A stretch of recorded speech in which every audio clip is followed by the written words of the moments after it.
Welcome. Welcome to the podcast. Hello. Oh my God. It's another podcast. Well, I'm back. Matt's back. Matt was in for 5 seconds of the last podcast? In post-production. That's true. Right? But you were in quite a lot in post-production. Yeah, just at the end. How y'all doing? Doing good. Welcome to Always Strikes Last. I am Miles. I'm joined by my co-host Matt. Jack is slightly delayed due to his corporate overlords. And we are joined this week by Mike Vagenos, who is the assistant coach of Team USA. Woo! Yay! USA! You can't see us, but we're raising our arms. Woo! Yeah. Welcome and thanks for coming on the show, Mike. Hey man, great to have you. Or great to be here, rather. Sorry, there you go. I mean, yeah. We're on your show. It's great to have. I don't know if you know this. I'm kind of a big deal. I like to steal the show. I'm kind of an attention whore. It's fine. Well, it's also great to have you on our screens and great to have us on your screen as we do this, remotely. So I think it works out. I'll take it. That gets a gold stamp from me. There we go. That's what I aim for. So for the podcast today, we were thinking of going through. We're gonna obviously talk to Mike about Team USA, their hopes, their dreams, their deepest fears, and their social security numbers. Right? Man, I'm so ill prepared. I only have bank statements. I hope that's okay. And then maybe we'll get a chance if we have some time. We'll talk about the pairing process for the Worlds tournament because it's a little bit obtuse. If you're just sort of coming to it from the outside, and so why is this weird tournament where there's 8 people on a team, and how do they all play each other, and why do we have weird lists all of a sudden? So it's all very exciting. Mike, how did you come to be the assistant coach, and what is the assistant coach? Sure. So I have basically been part of Team America Worlds /ETC since kind of the beginning in 2019, when Bill Sousa and I really put the first team together to go to the original ETC, which was the European Team Championships. So just a little history. Before Worlds was a thing, it was just ETC. Bill and I kind of raised our hands, and mostly led by Bill saying, hey, why can't America play? And they said, great question. Why don't you guys come on over and you guys can play? Like, hey, all right, cool, we're in. Nice. So ever since that first trip, man, we got really hooked on the world, on this teams format. They eventually split off and became Worlds and kind of did their own thing. So this year, kind of fast forward a little bit, just wanted to give a little history there. Yeah. We went through our much larger and much more robust application process this year, since the beginning. I've been kind of like a behind-the-scenes player for a long time. The first year I went as a player, but I've gone in a support role this year, really kind of helping out, kind of framework the team, framework the comp, kind of work through, and kind of more like a manager in so to speak, because we have our real coach or true coach really as Sean Clark, brilliant guy.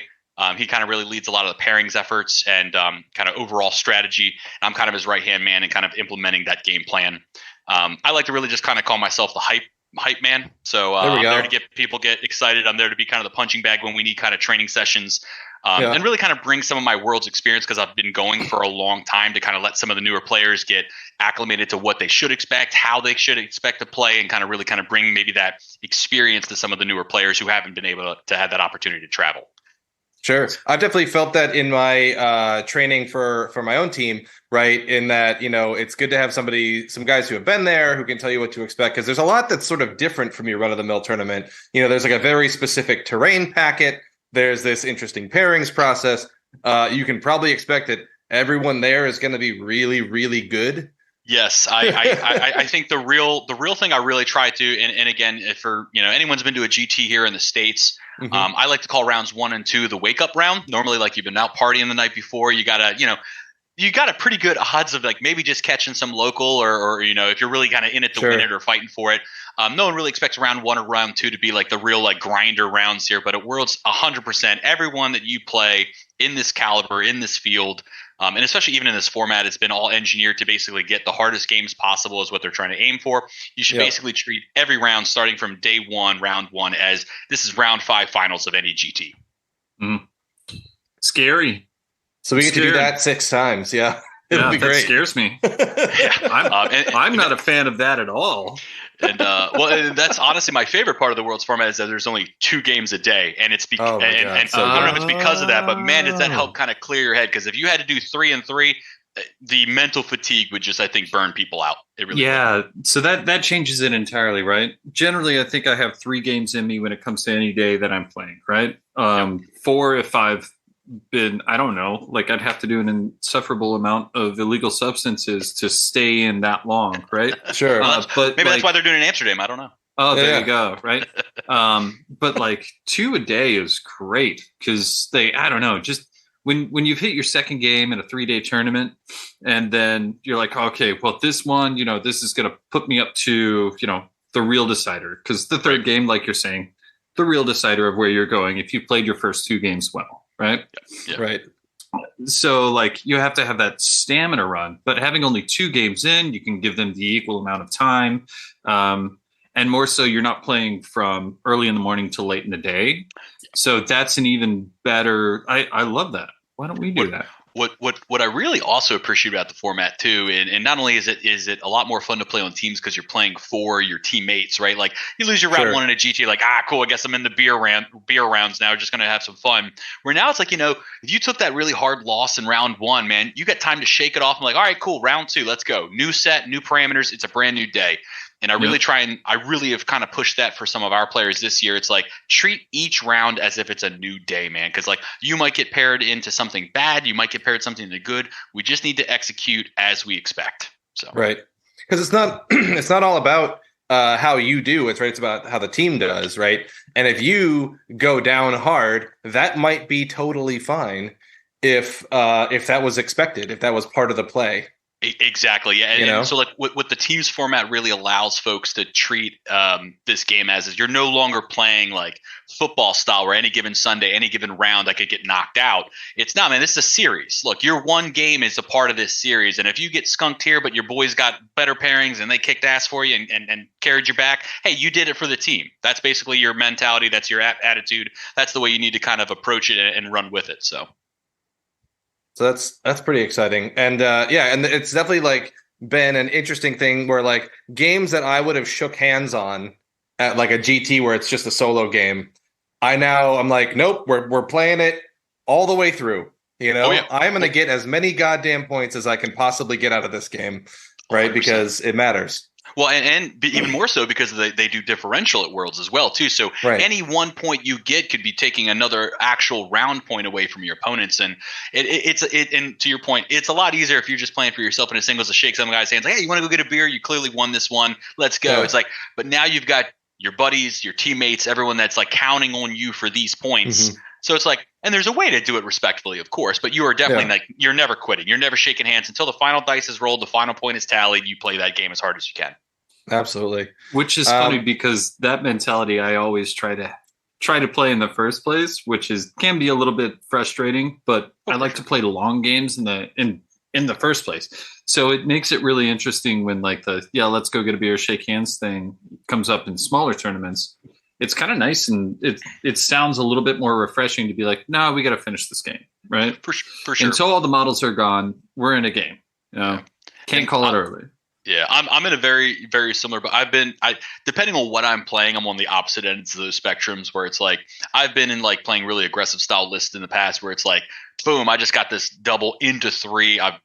Basically I'm looking like I'm going to pick you up like, hey man, your call. I'm not trying to be like unsporting about this, but I think this is going to happen like 1, 2, 3. Do you agree? Hey, let's go hang out. I've also played armies where, like you were saying, Matt, where you're playing for the long haul, like especially like when you play any old school Nurgle style lists, you're definitely trying to like, just kind of maintain and then eventually outgrow your opponent points. So you have to have that kind of respect and that mental toughness to know, hey, look, I think you're in a good shape, but I think I have an opportunity here. And that's where I say you can be sporting and respectful about it. So it's like, if someone doesn't want to shake their hand, no big deal. Anyone who offers that handshake to me, like, hey, I think I'm done. I think you won this game. I always kind of pause and say, well, hey, look, here, you think about it. I'm going to go grab a beer. Do you want one? When I come back, tell me your decision. Give you some time to think on it, because I don't want to rush or bully anybody into making a rash decision, because nothing feels worse than like walking away from a game and saying, damn it, I could have done this and maybe got I could have done better. Yeah. And I actually recently ran into that at teams tournament, I thought the game was pretty much done, and I was like, we should probably call this because we're coming on time. And then it wasn't, and that's a horrible feeling when somebody can come back, and it's just like, wait a minute, okay, I didn't see that play. And so I like that mentality of continuing to play it all the way out. I feel like that, the shake of the hand, that's great and all, but we have 5 turns. Yeah. So this is why you came all this way. Might as well play. That's true. Right? Might as well roll some dice. Exactly. Cool. Well, so how is the team this year? You said you're assistant coach. You're going to be there helping on the sidelines, giving people some pointers or whatever. I don't know. I don't know what I'm doing. I love that role, by the way. That's an amazing role to have, right? It's hype guy and step in when needed. Yeah, it's super fun. It's interesting because I really think at first it was just kind of like the coach was kind of like this thankless role, but now it's coach and assistant kind of side by side. Where all right, cool. Look, it is interesting. Basically, I'm just the best thing I can tell anyone who's going into this role is it's definitely not the cool, I've got no pressure, I've got no stress. It's no, man, I'm just as much invested in this as my guys are, as my teammates are. I'm just a different role. My main role is to kind of be an extra set of eyes and ears. I used to joke and say I'm the vulture that's circling around to make sure everyone's kind of got their P's and Q's in order. And I can't directly interfere with a game or kind of call things out. But if I see something, that's when I'm basically the first line of escalation. If I see something looks a little squirrely, I'm waving Sean, the coach, to come over and say, hey, check this out, see what you see. But it's really fun too. And with all things too, it's you kind of need that camaraderie. You need that team guy. And with taking the pressure off of me executing on the tabletop, the pressure is on me to keep spirits up too. And yes, that means drinks as well when called on. So sure, yeah. But you can have these kind of moments, right? Where hey, someone took a loss that we didn't expect. Normally we'd say, you go to somebody who's hey, normally we'd tell you to play it cautious. We need a big win out of this. So go for it. Yeah, and that's a strategy that your assistant coach and your coach can kind of talk with. Obviously, it's got to come from the coach first, and sure. More importantly, especially this year, and I believe last year they really implemented it has to actually kind of stem from a conversation that happens during a timeout, which has to be player initiated. So that's something that I know I've been very adamant about watching and reading the packet, because the last time I went and participated, the assistant coach role and the coach role could be a little bit more vocal. This year, it's very much kind of soccer rules, where it's if the player doesn't ask for something, you really don't tell something. So I got you. Interesting. But that strategy definitely does exist if you can kind of monitor how the rounds are going. And you're right, if you got a game's going kind of sideways, and you normally was having a guy just play cautiously for a nice middle of the run score. You're hey man, look, if you get your middle of the run score, we're not going to get anything. Right. I need you to go for broke. Yeah. Can you knock this one out if you get a little lucky? So. Yeah, I like that though. Having the Otis on the player to call timeouts though. Yeah. I feel like that could get very disruptive, having other team members coming in and calling timeouts, right? Correct. Yeah. And Sorry, go ahead. Oh, sorry. Yeah, I was doing the same thing too.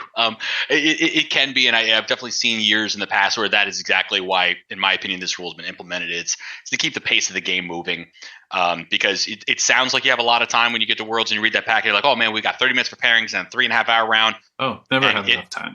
In my experience, every year there are teams that go to time. There's always one, maybe two, sometimes even 3 games. So it's kind of baffling when I know here in the States we're playing 2.5 hours or 2:45, and we're all right, cool, most of our games are wrapping up, but it's a lot more at stake. There's a lot more pressure. So the players, and rightfully so, they're taking their time. They're doing their due diligence. But yeah, I like the change. I like the players must initiate the timeout, after which the conversations can be had. And we've actually practiced that drill. We said, look, you need to know and recognize crucial moments in the game of when you might want a second set of eyes. So nice. And how are you feeling about the team this year? I know there's some new faces, if I'm understanding right. Oh, absolutely. So I think it's probably one of the strongest teams we've ever put together as a country. And this is even coming from obviously I'm always partial to the first year because I played. That was a lot of fun. Sure. We did great. But I mean, we've really put together some great teams. Even Milan, we came in third, and again, really close. And I want to stress that it's a lot of teams, all countries are bringing their A game here. And you can even look back and see the podium differentials were basically decided by most of the time 10 points, a spread there. This year we've got a great depth of players, or a great bench of rookies and veterans alike. Even Sean and I have both played at the world stage, and we're in support roles here, so we feel really confident about that, bringing that expertise. Obviously, you got Bill, Captain America himself, has been going every year. He's going to crush it this year. I'm sure he's really bringing a lot of leadership and expertise and ingenuity and list building to us. We obviously have Noah Singh is our co-captain this year, probably the future of this team, in my opinion. One LVO, so I think he's pretty good. Hey, he might be okay this game. He's not bad. You got another old goat, Roger Barker, in there. He's been like basically my favorite description of him is like quintessential bridesmaid. That guy has come in second and third more times than I think some people even played the game. Usually losing out to Bill, Jeremy, or another team member. Sure. I used to joke like he was always second and third, and I was always fourth was my spot. That's why my number was that for a while. You got Jeremy Vessier, who probably attacks this game in one of the more analytical ways. His best buddy, Matt Beasley, who I actually have had the pleasure to get to know a lot more this year and haven't really gotten to know him beforehand, has been, again, another great analytical mind, very in-depth player. You've got the boys from Texas, right? You got Gavin and Zach.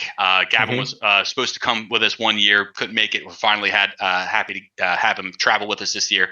Those two are rock stars. I think, Rob Symes over Honest Wargamer calls Gavin the most successful Warhammer player right now. He keeps dropping that. That's it's a nice tagline. It's a great tagline, and then it's funny too because I love that Gavin's been playing a bunch of RTTs and scrubbing out and having fun. So it's just like I think he enjoys the title, but I think he's going to have a lot more fun being in the atmosphere. He's also bringing Seraphon, the only guy in the room. So I know it's a bold strategy there, Cotton. I love it. I mean, the guy.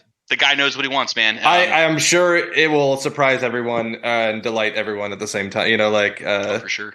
And then his best buddy and really his sparring partner for a long time, Zach Kennedy, who I met a couple times in passing in the past few years, but really, gotten this year to know him really well.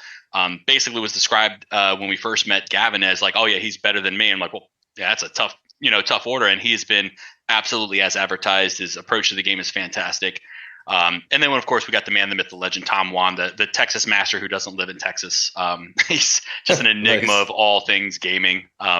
So no, I mean we really got some great players and some great support all around this cast of characters this year. So really excited to see how we do.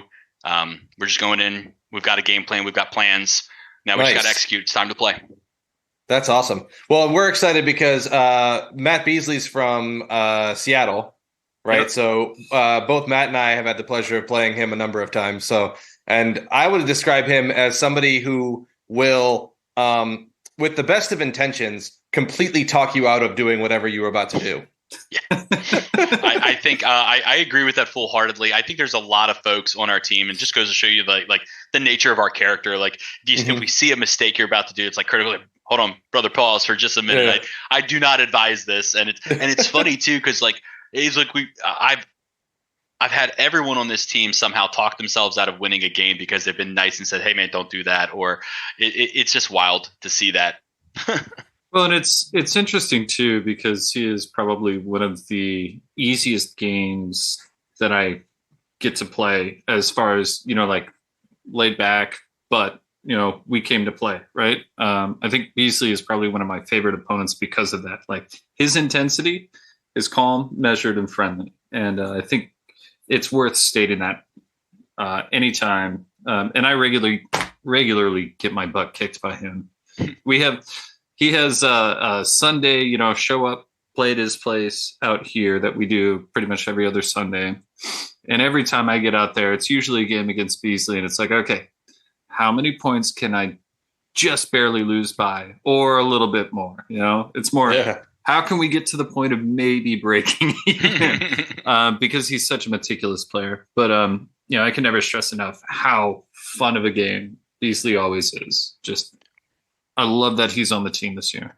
Yeah, he's been a great add, and I think that's really kind of the overall character of most of our players, if not all. Every year we're looking for that. We want the best players, but we also want the best people, and I can't stress that enough because I think that's one thing our game has probably done better than any other game I've been a part of.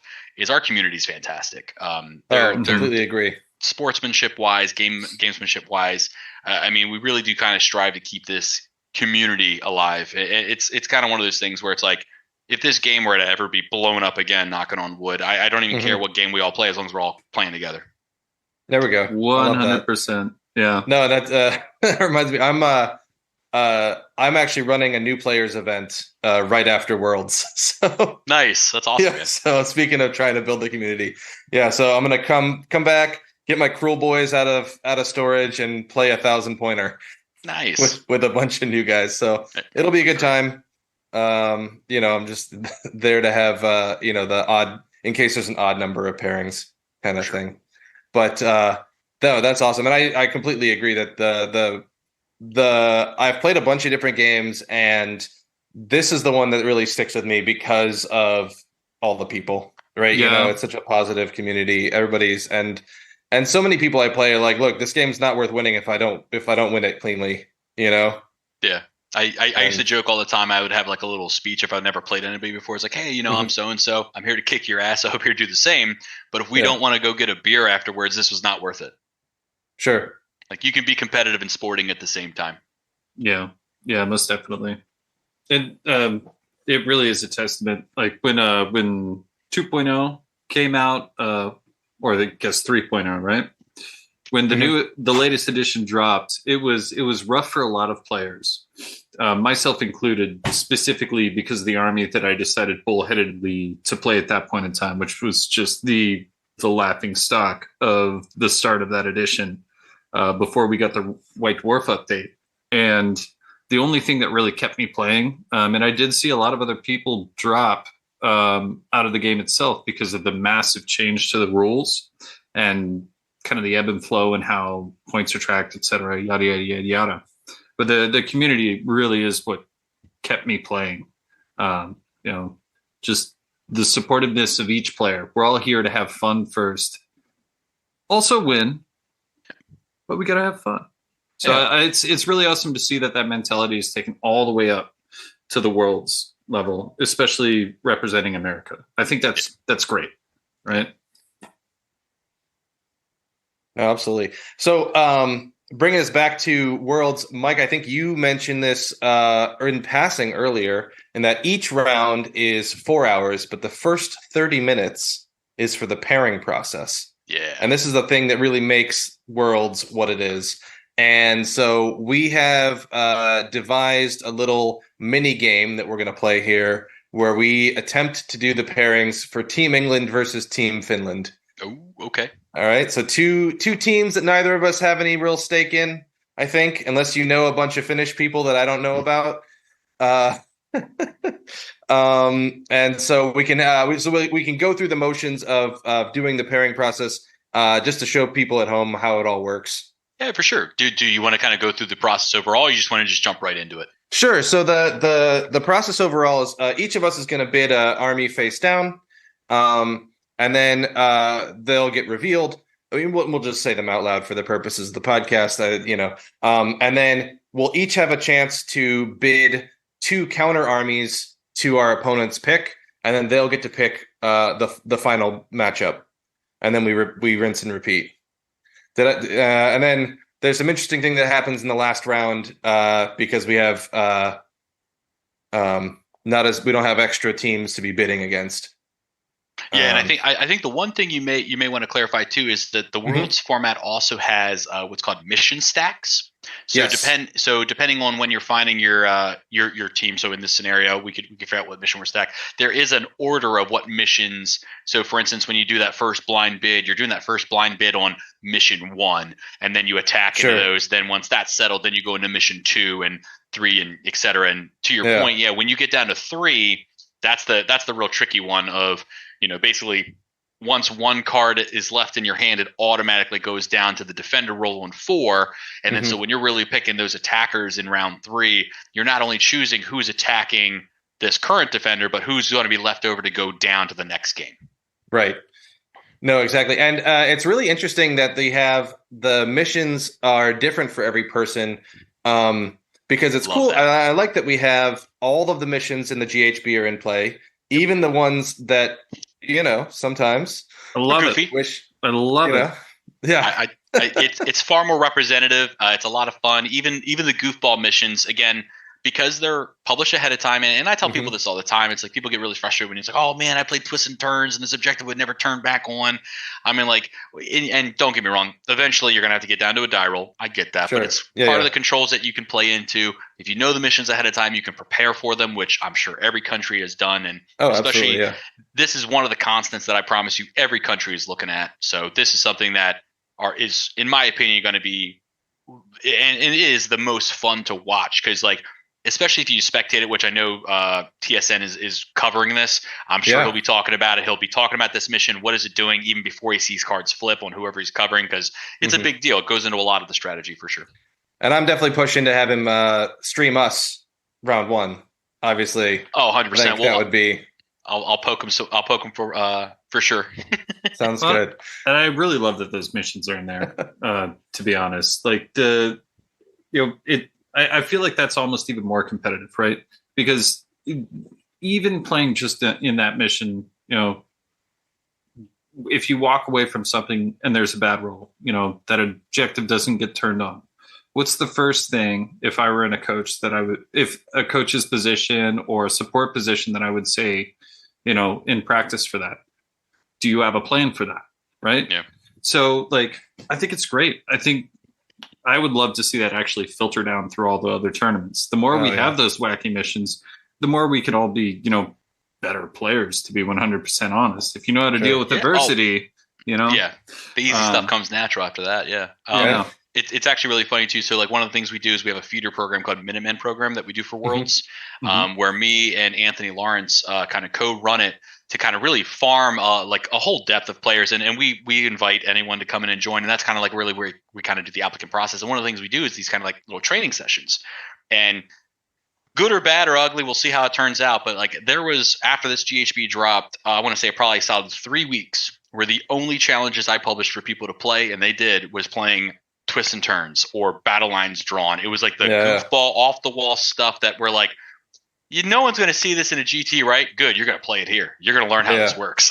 See, I love that. I want to see that in GTs. I want the community to be fine with those, right? Those are things 100%. Where it's like, oh no, we have to cross that off the list. Yep. And like, I'll get cheeky and put one of those in on a GT, and it's just hell. I think one is like a perfect little flavor for a GT. And I think tactfully, if you can find the round that you're really trying to like maybe equalize or standardize, it's fun. And I'm a big proponent of really just publish your missions, guys. Like it's put it in the pack. Let players know ahead of time. Let them prepare. Let them play, because we're all thinkers, and more importantly, we all. This is basically fantasy football to us, right? If I start thinking about like my list and it's like, oh well, I want to play this, but how is this going to handle this mission? Oh shoot, maybe I got to tweak a little bit. I love. No, exactly. I always think if you have like you know the 12 missions that you're going to have to play eventually over time. Right. And if you have a 5-0 list and it can't handle one of those missions, you don't have a 5-0 list. That's right. Yeah. It's great. And that's why format matters, right? And like in every GT, like kind of gravitates towards the same 3 to 4, and then they rotate one in and out. I'm kind of with Matt on this one, man. And like I really like sprinkling one in to kind of say, here's your curveball round, guys. Like let me see who can really adapt. So I had a good time because I used to run the 40K tournaments at the store in Seattle. I used to run the AOS tournaments as well, but they wrote me into doing the 40K ones too. And I don't play a lot of 40K, and I'm not nearly as in tune with what's going on in the meta. So I would just roll those randomly. Yeah, I love that. And I would get so many complaints because it'd be like, dude, why are you putting this as round 2? What the hell? Like, this is the hardest mission. I'm like, well, it's in the book. I don't know what to tell you, man. Yeah, can't please everybody. Yeah. So it's interesting though, with the idea of posting missions first. I do understand the pros and cons for it.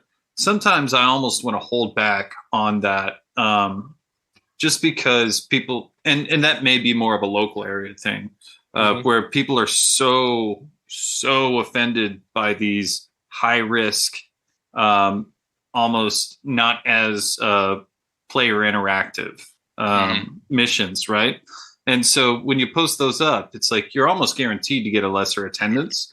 So it almost puts you in a kind of a interesting in a space where you can't provide a full breadth of it.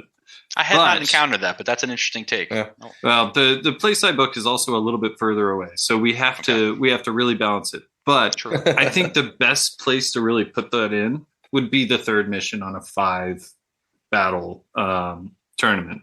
Okay. End your day on the random one, then you're getting all of the best stuff out, right? If you lost at the end of the day on a 3 mission day because of twists and turns, that's fine. You weren't going to win that one. If you are dead set on winning the tournament, you have to be ready by the end of the day on your third game to kill twists and turns. Yeah, I love that idea. I kind of like that. I definitely see where you're coming from too. I like that a lot. It's it's fun, and that's why it's like so. One thing I'll like to do, and this is my little trade secret if I'm helping host GTs or running stuff. Basically, so I for the past 2 years now, I've been helping James O'Brien run Nova Age of Sigmar. This will be my second year part of it. Nice. We have our strategy of like we always look of like, all right, dice roll day one. Okay, walk it back and reverse engineer. How much hype do you want to build? How much things you want to go? And obviously, first things first, we got to sell tickets. That's right. Get that ticket sales open as soon as possible. Get them tickets sold. And honestly, I find it's not mission selection. It's not the prize support. It's barely anything to do with the in-game experience one round to the next. It's really do you keep your attendees happy and heard? Do you keep the schedule going? And are they happy to have actually spent their hard, press time and money to be there? Sure. Really, those are the 3 big things you can do as a TO. So like when I do it, it's like I always find like, look, get the tickets done, get all the logistics out of the way, and then let's find out where our rules cutoff is. And I try and like basically sneak preview round 1 a couple weeks out. And then as we get a little closer, then I do round 2. Cool. You want to tinker your list some more? Nope. All right. Round 3 and then round 4. And so literally you have basically after you get all 5 rounds, you got maybe like a week or so left until lists are go to lock. So you got time to really think about it. And it keeps people excited, keeps people engaged. And that's kind of really got a nice hype train. I like that. Yeah. That is an interesting strategy. I like that. Sounds good. Is Jack joining? I heard the summoning sounds. I did as well, but he must be gathering, more sacrifices. Gathering chaos.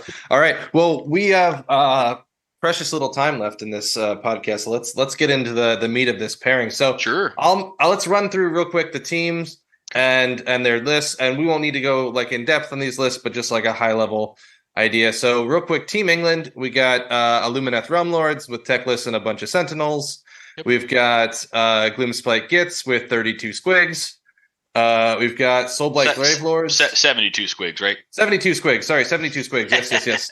Oh my God, counting is so difficult today. It's all good. It's the worst. It's destruction. It barely matters. It's fine.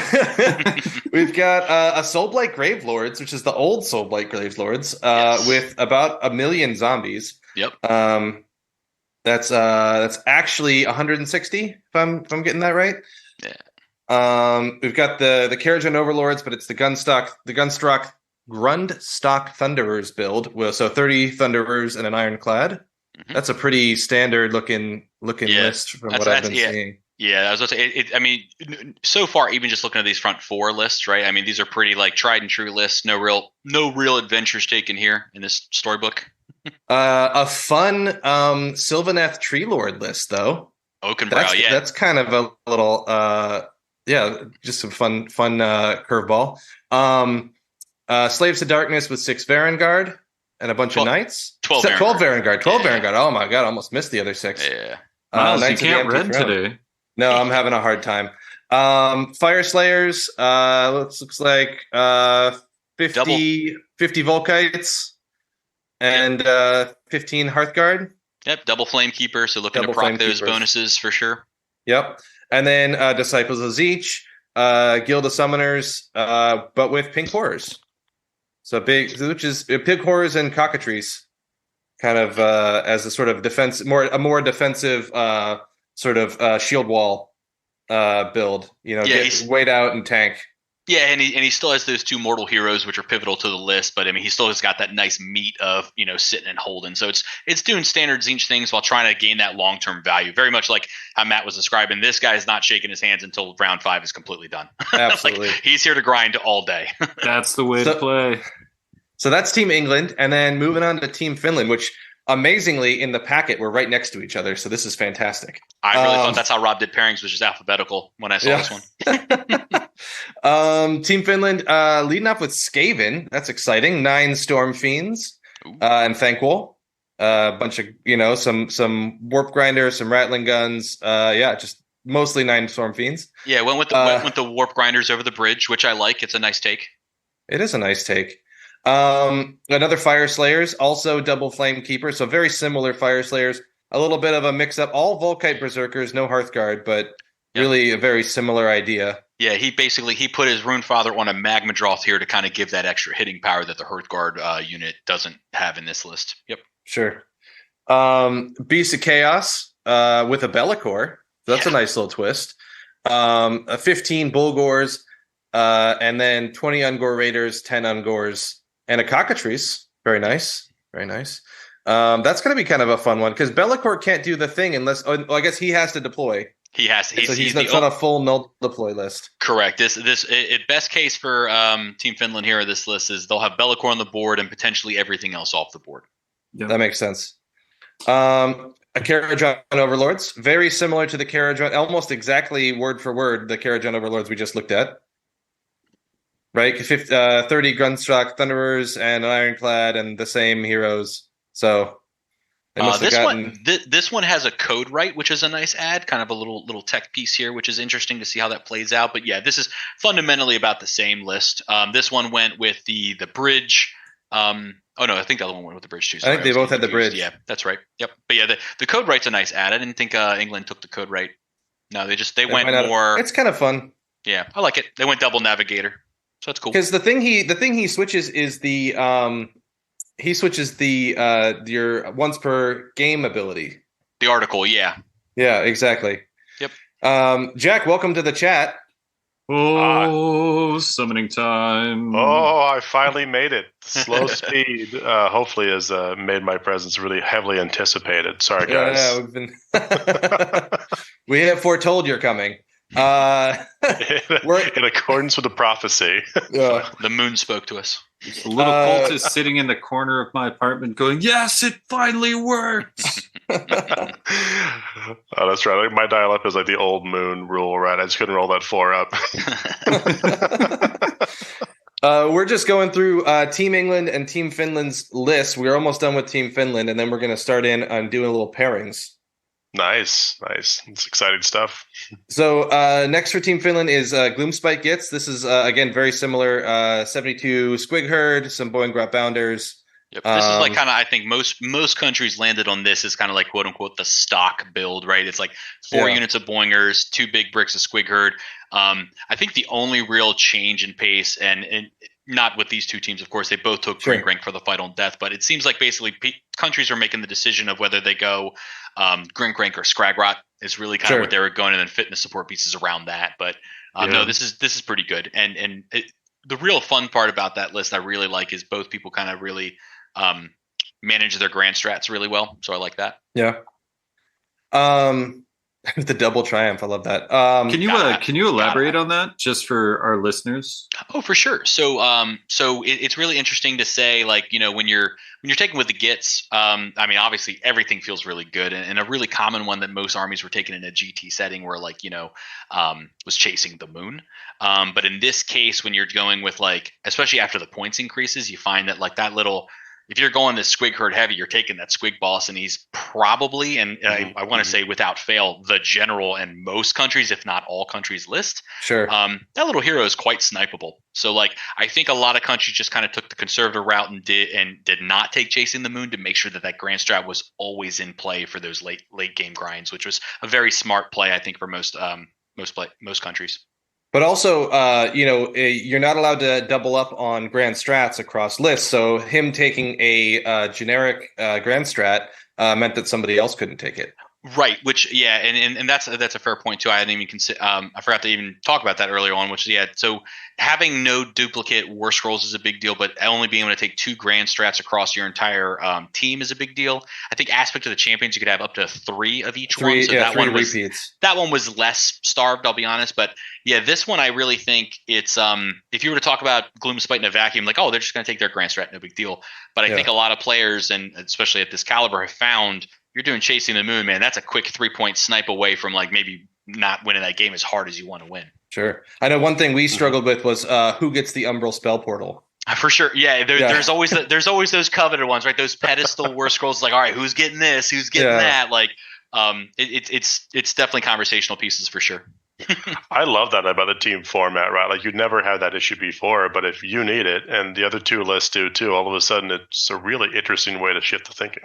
Oh yeah, and it's really fun too because like I don't want to get us off too much in a tangent, but even if you go down to smaller team formats like 4-man teams, I'm a big advocate for even increasing those restrictions to really promote diversity. Like I've been talking with a couple of the TOs for some of the team events going on in the country, and my knee-jerk reaction is like, if you got a 4-man team, there's no duplicate anything. I don't want to see a duplicate universal thing taken. I don't want to see a duplicate core battalion taken. So only one battle regiment, right? Really force that diversity in 4-mans. I think it'd be a lot of fun to see that experiment play out. Oh, wow. I'd love that. One battle regiment. Yeah. And some books can play without it, right? Because they might have their own version of it, but it forces those different selections for different reasons. That's awesome. Nice. Yeah, continuing on, Man After My Own Heart. This is one of the other, one of the 3 Maggotkin of Nurgle lists at the. Love Nurgle. 30 Plague Bearers, 50 Rotmire Creed, even post nerf. That's exciting. Yeah, it's real spicy. And I'll be honest. I look at this and I looked at every team composition, and you can tell as equally as much time as we just talked about. Like this seemed to be the stock list for Gits of like here's 72 Squig Herd and heroes to support.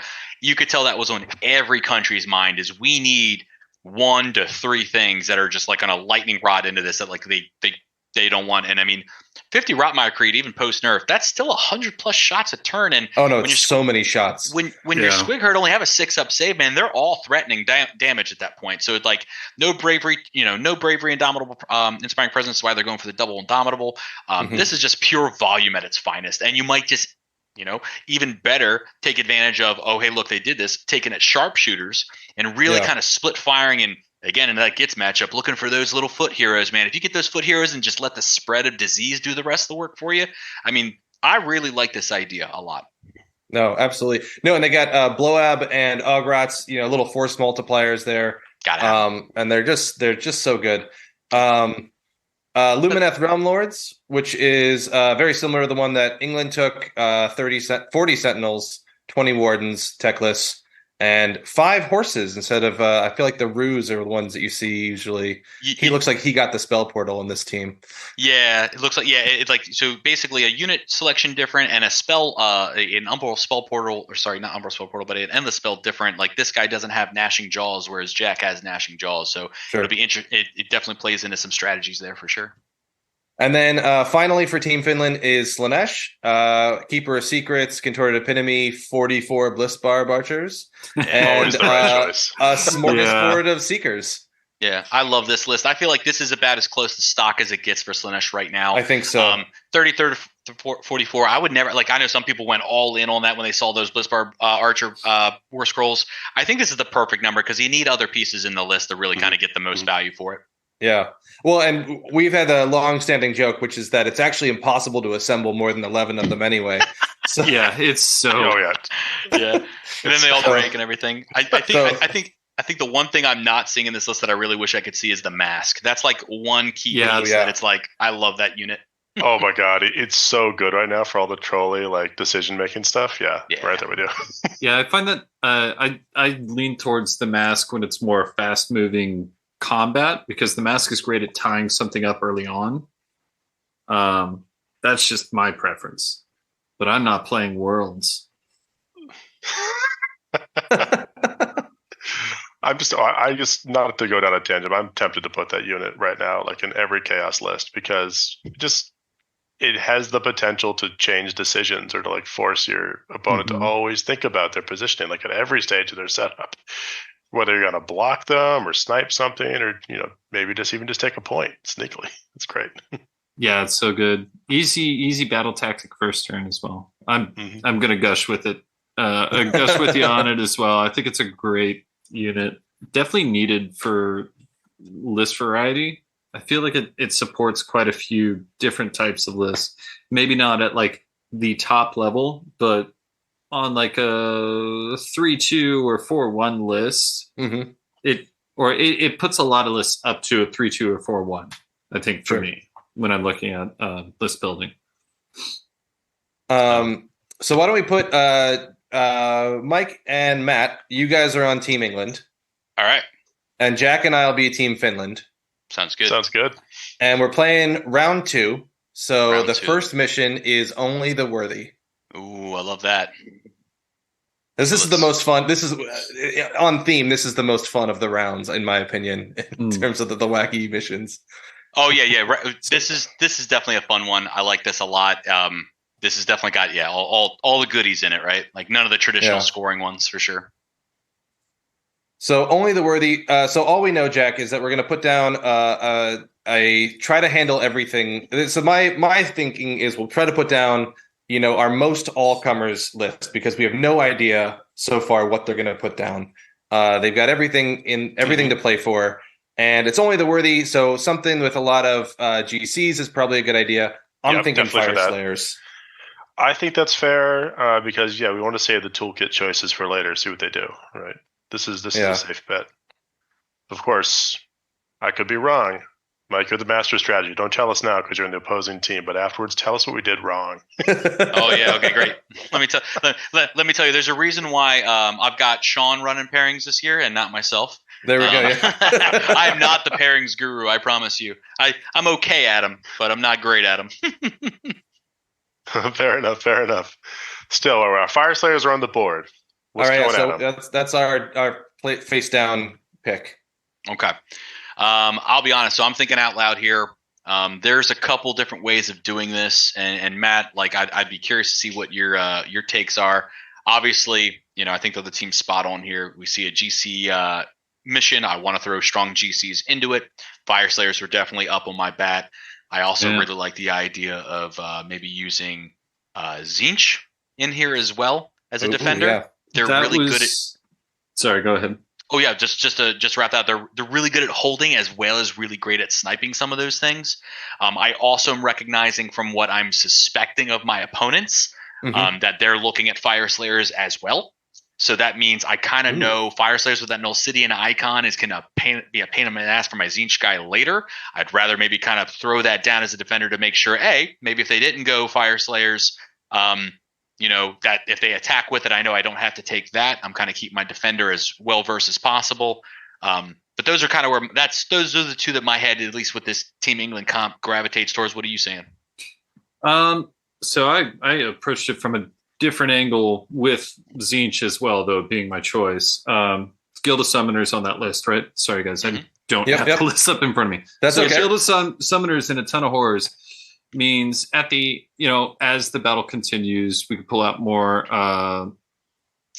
as needed, but the amount of shooting that's available to grind down units to get to whatever GCs are going to be out there and having to take the risky plays, I think is the best strategy on my end.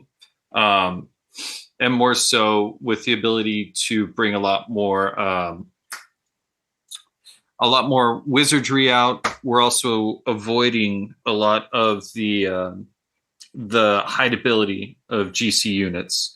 So that would be my take on why I would probably throw them out there as well. And just if they're grinding up, the summon ability means that we can actually take control of the board and force people off of objectives, or just outnumber them 100% until we grind them down.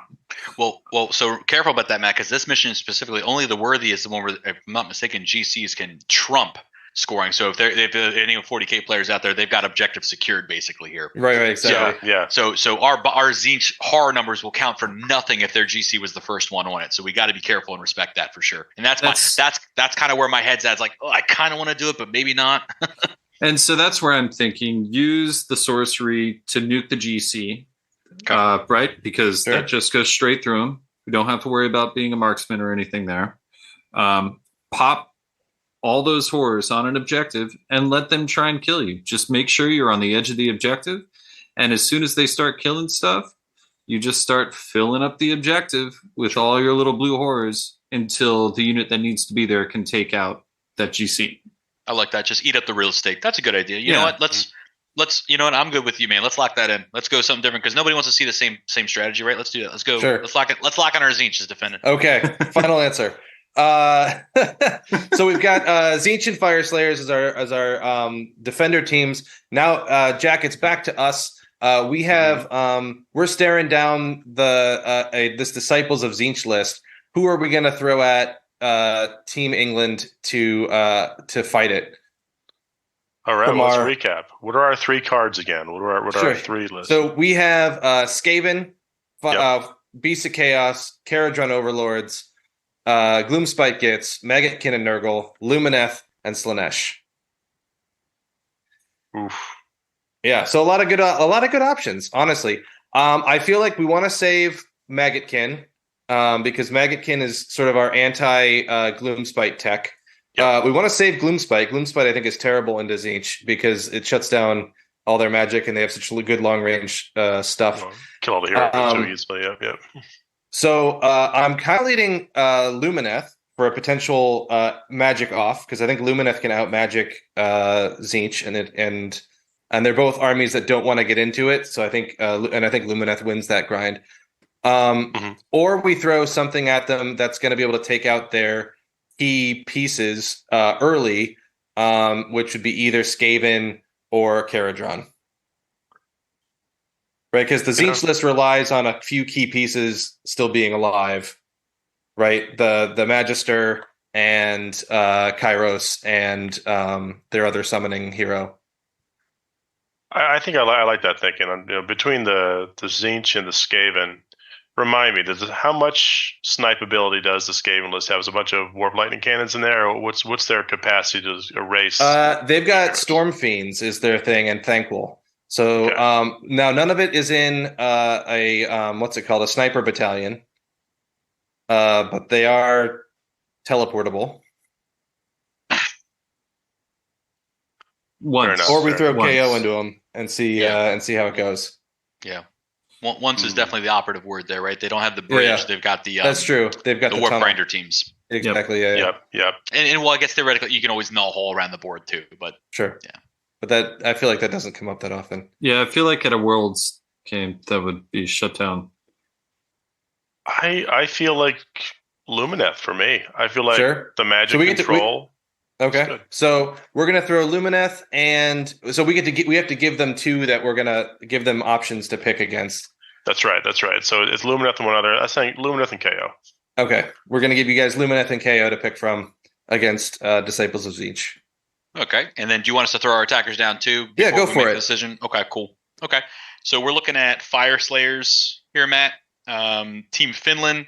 The real thing that I see here that's the big difference piece here. Is they're all Volkites. Not a single one of them have that shield. So the best save they're looking at here is a 5-up. Best case scenario, if they proc the Battlesmith, they're looking at a 5-up ward, right? Most likely 6. They're high drop, so we could probably dictate the pace most of the time.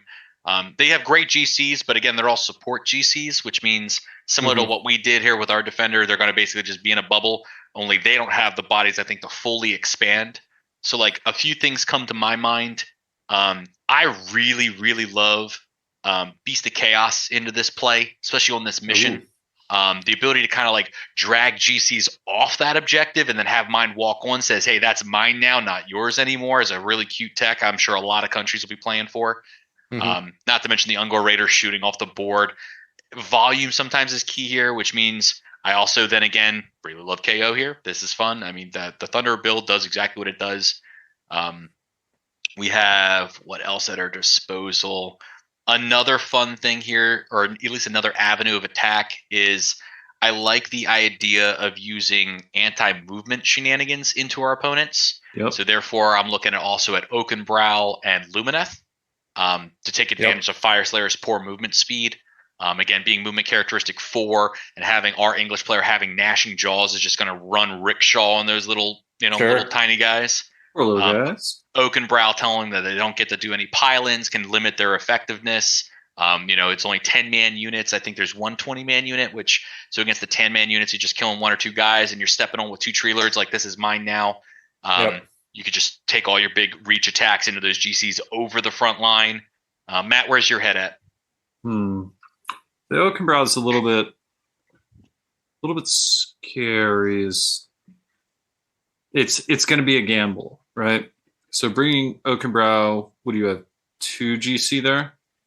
Am I reading that correctly? Yeah, our Oakenbrow list that we have to work with has the War Song and the Battle Mage as our GCs. Yep. Which, I mean, War Song is a fantastic GC. So yeah, it's a can also GC. Snipe other GCs too. But it also, generally, when I see this list played the way it works, that GC has to be really, really hidden. Meaning movement for it is going to be done late game when everything's okay, right? Okay. Which makes scoring a little bit harder. The thing, I don't know why I'm feeling it. The thing that I'm actually kind of leaning into here, and again, it's a little strange, is the Slaves to Darkness list. Ooh. So we only have 2 Sorcerer Lords. Yep. But we can actually kind of hide these in. Did I see that right? Where's the... No, Chaos Knights Court. Oh, no. I totally read that list wrong. Look at me reading things incorrectly. I was waiting for you to go. I'm like, oh man, what's he seeing that I'm not? I'm like, that's not where my head was. Doesn't mean it was wrong, because don't get me wrong. I think in a straight up fight, I would love to see this matchup. I just think with this mission, I don't think this is where Phil Marshall's going to want to land with his chaos, in my opinion. No, definitely not. Definitely not. In that case, I'd still be kind of worried about the slowness, because both the Battle Mage and the War Song Rev are just, they don't want to be right in the fray. And if they're in the army, if they get caught in combat and they do get shut down, the entire army is immediately on the back foot. All of those fun combos go down.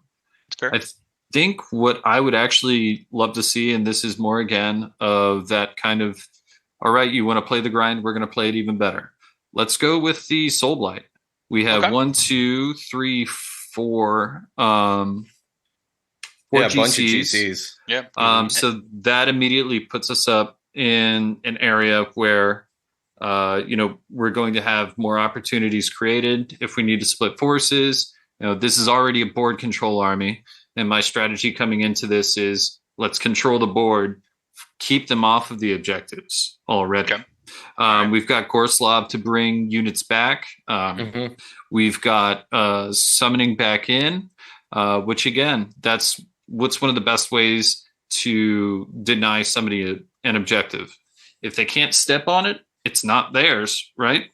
So if we have the ability to summon in anything, hold an objective for 1 turn before our slow little guys can catch right up, have Radikar come in and delete or make something really, really sad for a while.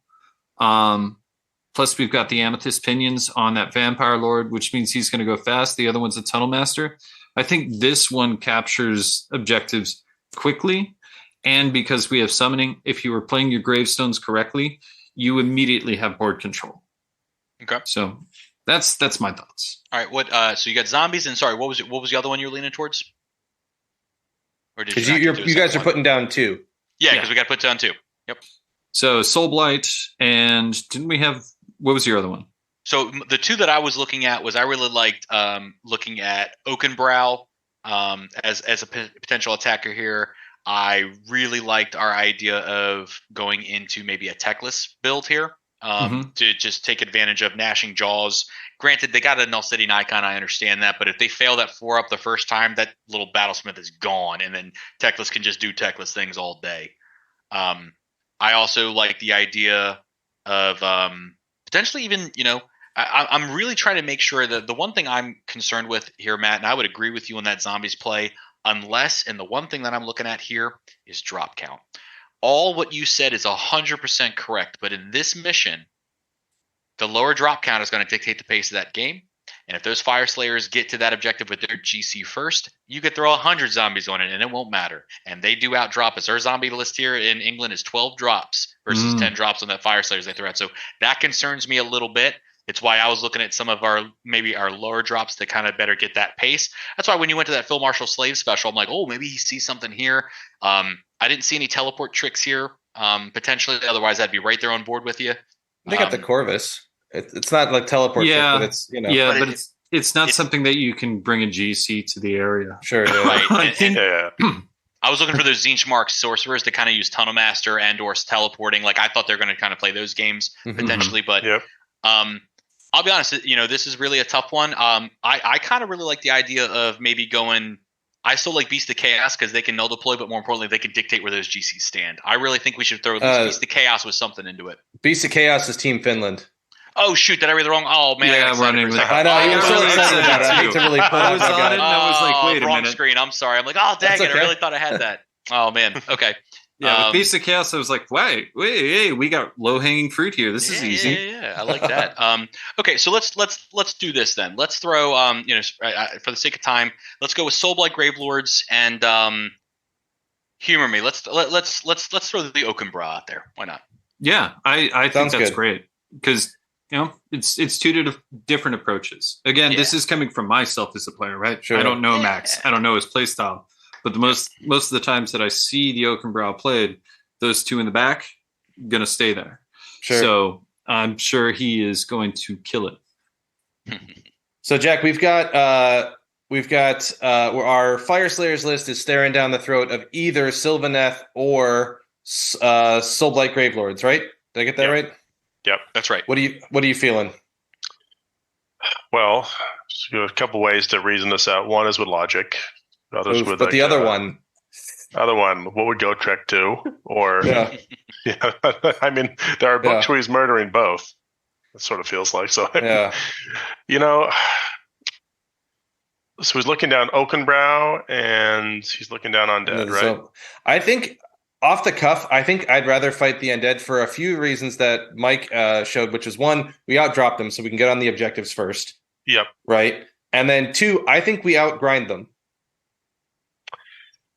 Yeah, if we can get on the objectives first, yes, and I think that's probably a sound way to go.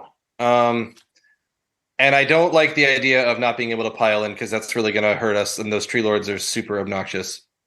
Yeah, they're run circles around us. They're super speedy and two slow guys, but getting there first, I think, is the winning matchup here. Now the bummer is they don't have any GCs, so we could potentially score against them. We take them out of the. Versus pairing into their highest GC count list. Oh, I see. Almost like a take one for the team null. But not even that bad a chance. Yeah, you're bringing up some good thoughts. You guys can tell I'm bad at team picking. But I think let's just go for it. Let's go into Soulblight Gravelords with Fire Slayers, and we'll just for the interest of time. So your pick, you guys put down Zinch. Mm-hmm.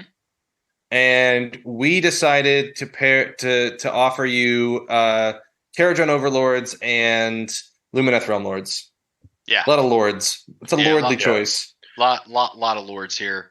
I mean, we're basically staring down the bottle here of 30 Thunderers or Techless and some Sentinels, right? Like this is definitely not what the Zinch player is hoping to encounter. But Matt, why don't you kick it off? What are your thoughts here?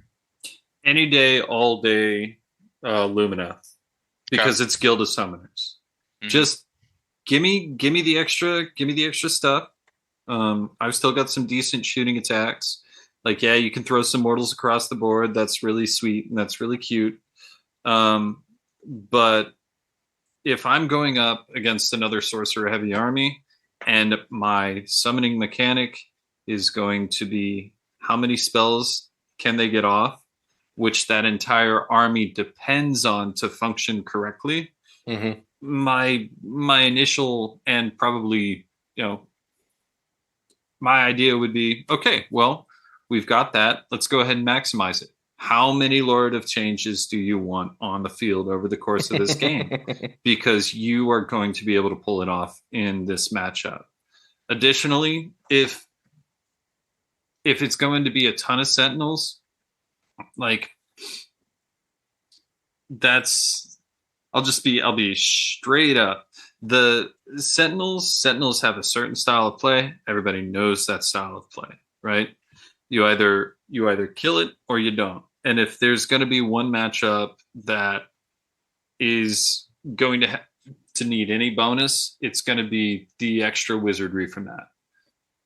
So if they're again, they have, what was it, 40 sentinels, right? 40. Yep. Yeah, it's techless and 40 sentinels, and then stuff around it. They only have I believe just have the spell portal though. It's the only other spell they have. They are a 1-drop, of course. Yeah. So let's go ahead and eat that spell. Let's do it. I like that. That's where my head's at as well. I was only concerned with maybe, again, Tzeentch has such good tactics and their grand strat to kind of fish for. This is an opportunity, and in Teams format, is known to do this, is kind of like throw somebody under the bus to maybe make the pairings better. I was looking at this as an opportunity to maybe consider getting KO off the menu for the rest of my team. And that was the only thing that I was leaning towards. Like, I do agree. I love the Tzeentch into LRL. I like that. That's kind of a nice, good, grindy game. Each player can kind of fight for edges. I also like that since they're castle-y, they're not as likely to throw that Cathalar super up forward because they're afraid of us. We've got that sigil that can kind of maybe keep sentinels just busy enough to kind of minimize their damage while we kind of play that long game. Again, you and I are thinking long game. I like that. I was just only wanted to consider maybe pulling that KO away from the rest of my team, just because I think Tzeentch has such a good autopilot mechanic that even if they're losing, they're not losing by a lot, was my only consideration here. Yeah, that's true. So all right, after that we've discussed, lock it in. What are we doing, Matt? Oh, wait. So what was your other pick? I was thinking about maybe taking the KO just to get it off the menu for else, and basically take a low loss, take a close loss here, like basically succeeding, like, you know what? Tzeentch is probably not going to win that one without a lot of luck, but you know what? I think they'll still score fine to keep that close, or close enough overall to take KO away from the rest of my players, because that volume shooting, looking into, I certainly don't want to see that in Gits later. If I'm bringing 72 Herd, I don't want to look at 30 Thunders across that as an option, right? Yeah.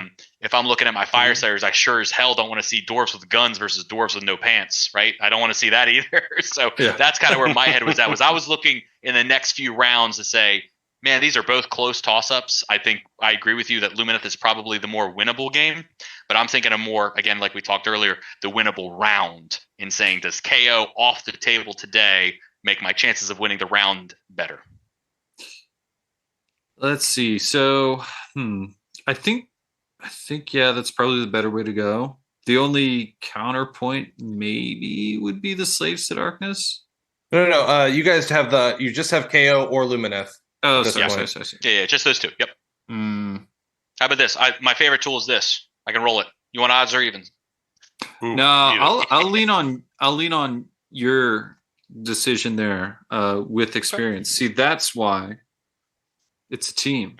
That's right. Let's like I said, I didn't disagree with a single thing you said in that LRL Tzeentch matchup. That's close. I think Tzeentch has the tools to get that win.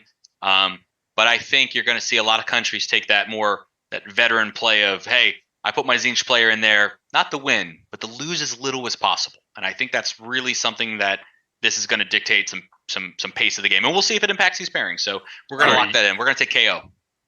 Are you guys using the Destiny dice to make your decisions here? Yeah, that's right. That's exactly why I pulled it up. Yeah. I got Destiny dice right here. I'm ready to go, man. That's how we do this. Yeah. That's awesome. All right, so to finalize that round one, right, we've got Finland's Fire Slayers versus England Zombies, right? And then we've got English Tzeentch versus Finnish KO, and that's only the worthy. Boom, locked it in. Only the worthy. All right. What's the next round we got? But all right. Hey. Mission number two, Lurkers Below. All right. Here it is. All right. So should we lead off our thought process first, since you guys did the first one? You guys go first. Yeah. Oh, man. Every way to Sunday, Matt, I want Phil here. I want Phil Marshall, Slaves of Darkness, Knights of the Empty Throne. I want this big bully list on the big bully mission. I will never give up ground, and I'm coming after you day one, day two. What do you think? That makes 100% sense to me. Here's the biggest question, right? Mm-hmm. How much teleporting shenanigans can they bring up against us? That's the only question.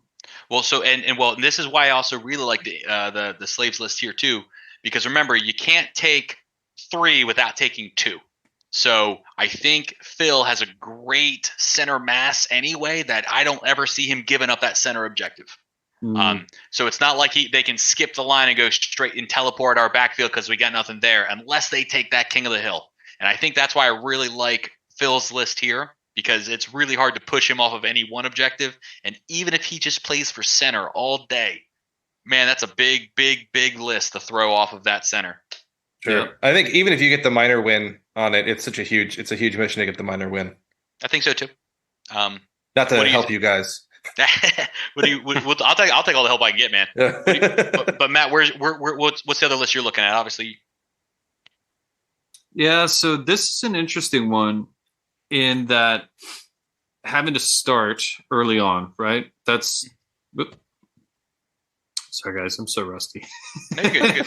And having to start on 1 to 2, 2 to 3, right? Right. So my counter tactic here would be to stop them on turn 1 by seeing how much I can get on 1, if possible. So I don't think on 1 you can contest. I think that's actually part of the rules design of this mission. I'm not sure if you can actually. No, it is. You can't contest on round 1. So I like where you had that, but can't do that. You can try an alpha attack. Not holding it. Halting momentum. Okay. So the longer that we're halting their momentum to get to 2, the easier it is for us to hold that 2.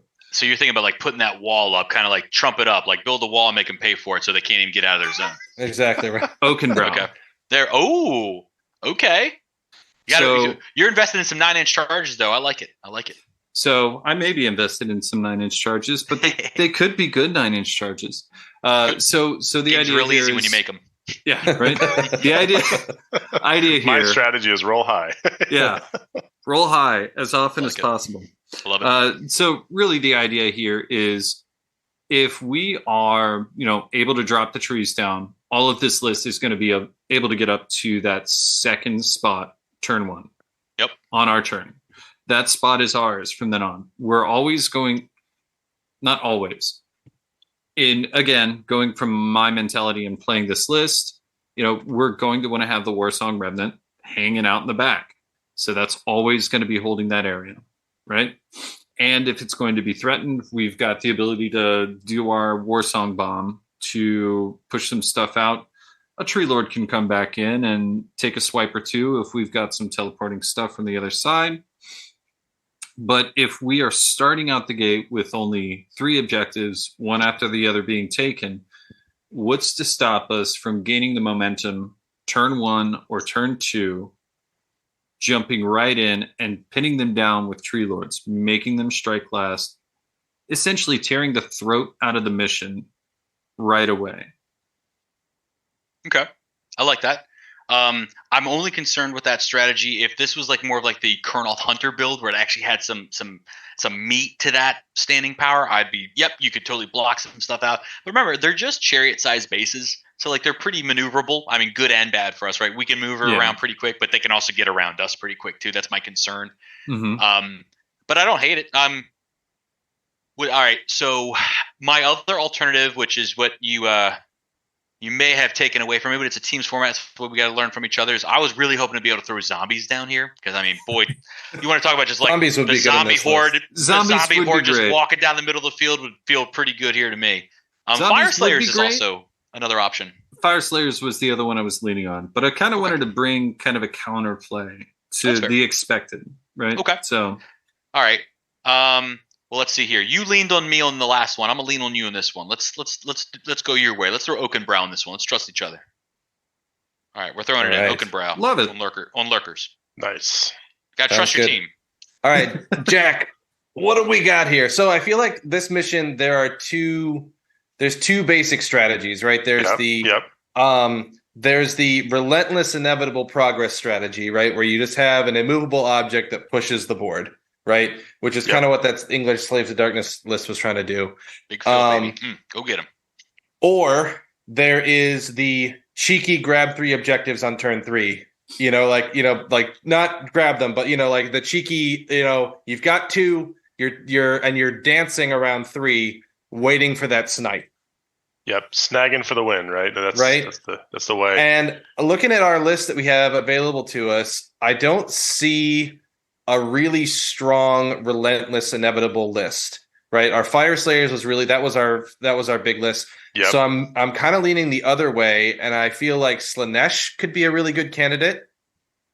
Right? It's gonna keep things spicy in the middle of the board, right? And then it also just has all the movement in the world for just a quick little, sneak onto that third objective when things get dicey.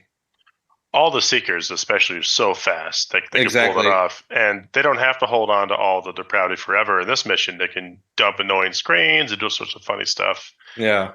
I like that. I think for me, could be Slanesh. Yep. I also think, we didn't already have KO paired up, did we?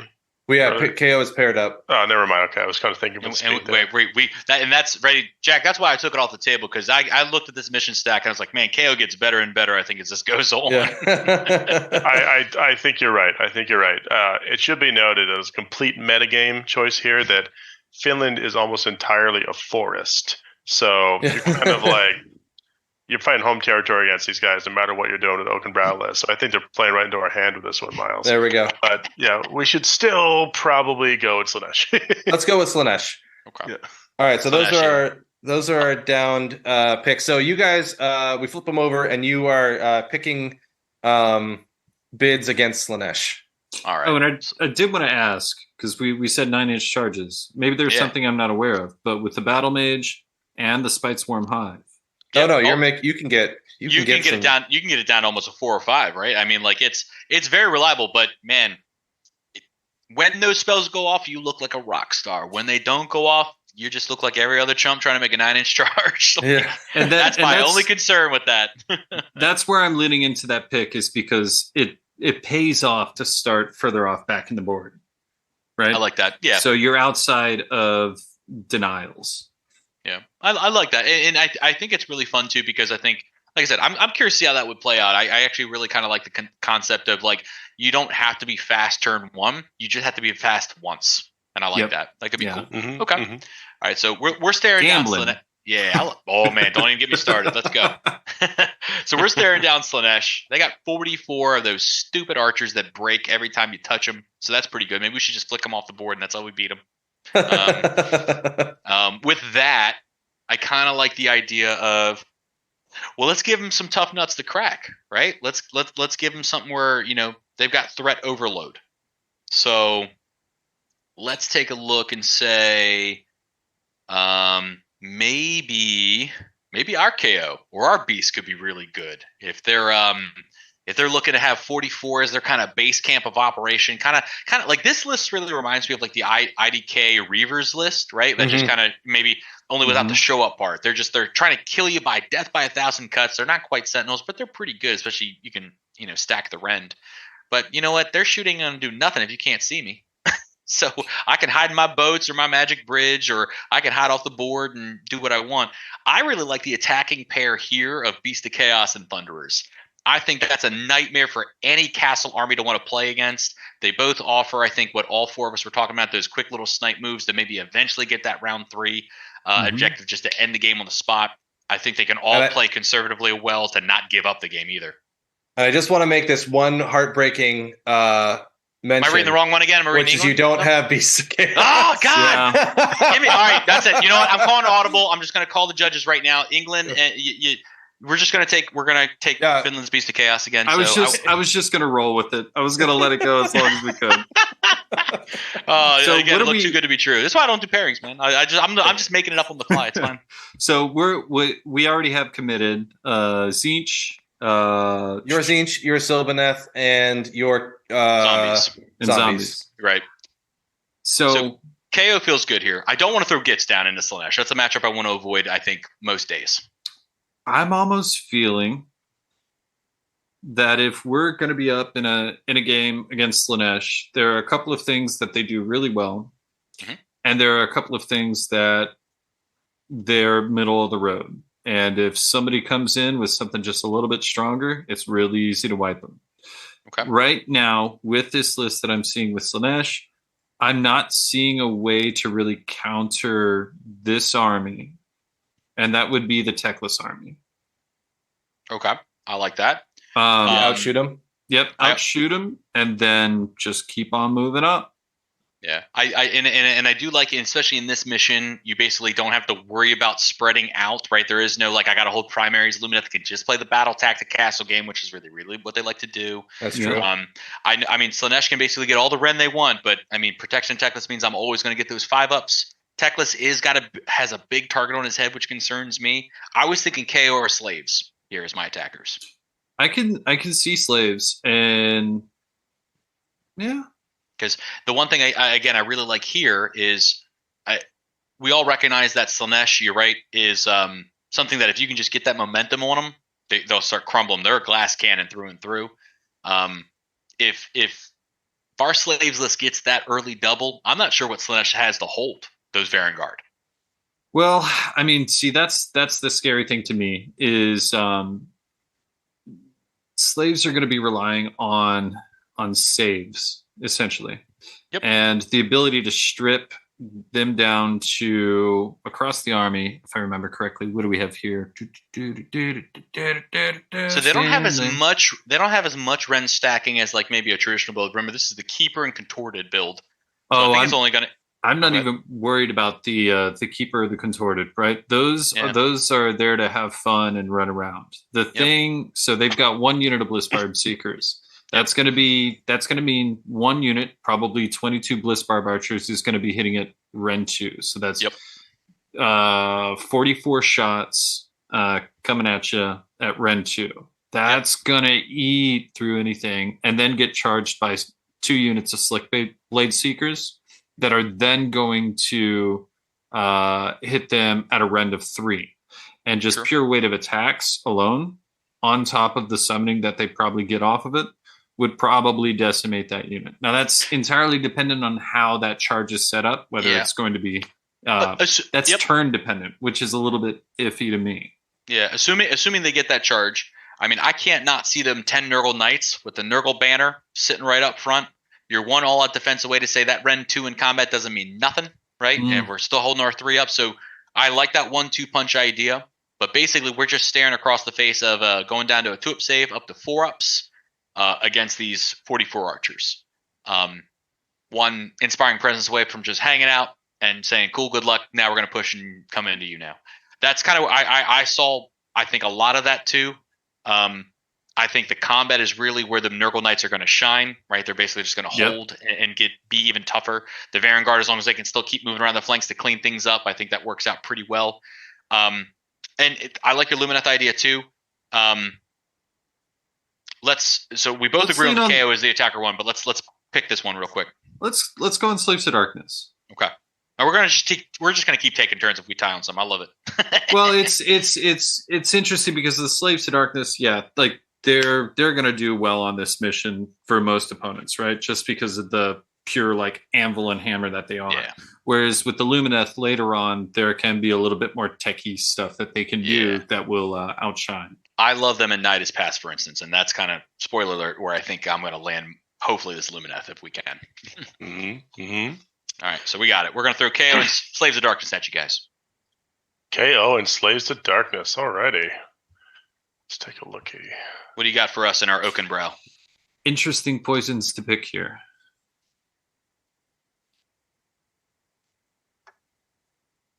Miles is in such deep thought, he's frozen. I was about to say, I can't tell if he's frozen or if he's literally just that focused on the list.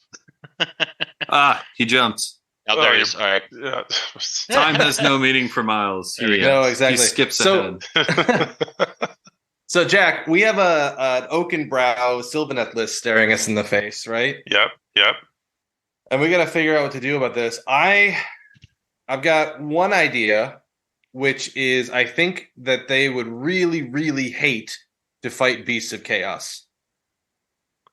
You know, I also think that they would hate to fight Beasts of Chaos. And I was kind of laughing at myself when, you know, they're a very popular army, even across the aisle for picks right now. We can finally get it out there. But, you know, the nice thing is, where do you hit and run when nothing's on the table? Exactly. So then, actually, I resent that remark. I don't know if I told you this earlier in the podcast. We took your army. That's my army now. We have Beast of Chaos on the list. You guys only get 7 guys now. We get 9. He's called it out so much that we actually resemble that remark. There we go. Classic English imperialism, stealing other people's armies. But I also think, Jack, that there's almost no way that they pick Beasts of Chaos based on what, like, where you have to give them 2 armies, right? And there's almost no chance that they'll actually choose Beasts of Chaos for this. Because they'll hate it. They'll just hate it. They won't want that. So what is the other thing? We got to find something that they hate even slightly more than that. All right, well, let's look at our options. So we have the Beasts. The KO are gone. The Fire Slayers are gone. We have Skaven. Well, what burns up them trees from a distance real well? Well, let's take a look. Skaven is kind of interesting. One, it's got enough screens to tank those 7-inch charges. Yep. And 2, yeah, you can. It's got enough firepower to just sort of wipe a tree lord every turn. Yeah, with the Storm Fiends, Yeah.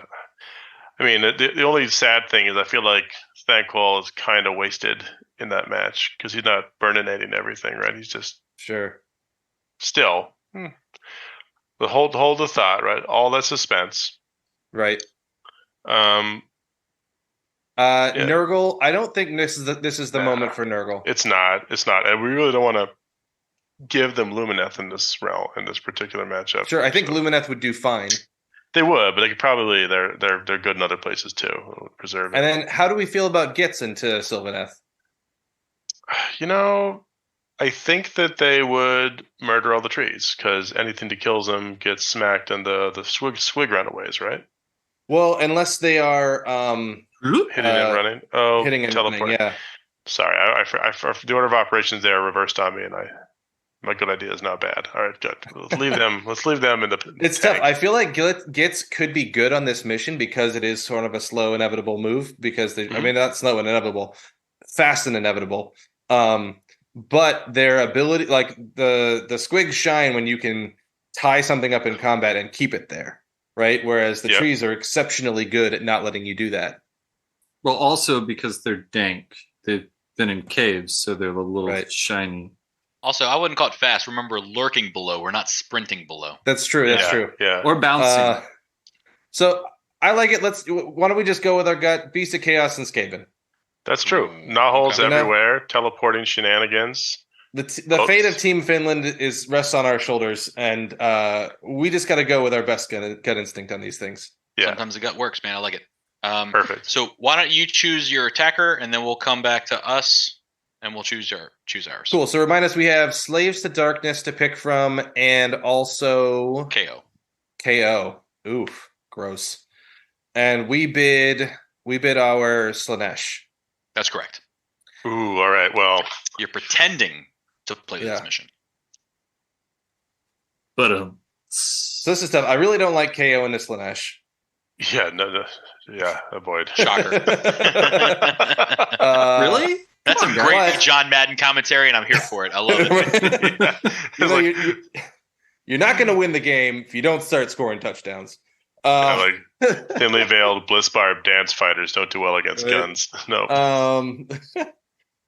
I do think there's some interesting play against Slaves to Darkness just for a lot of the concerns that Matt had raised. Like, I think that's going to be up to the Slanesh player. It's not a great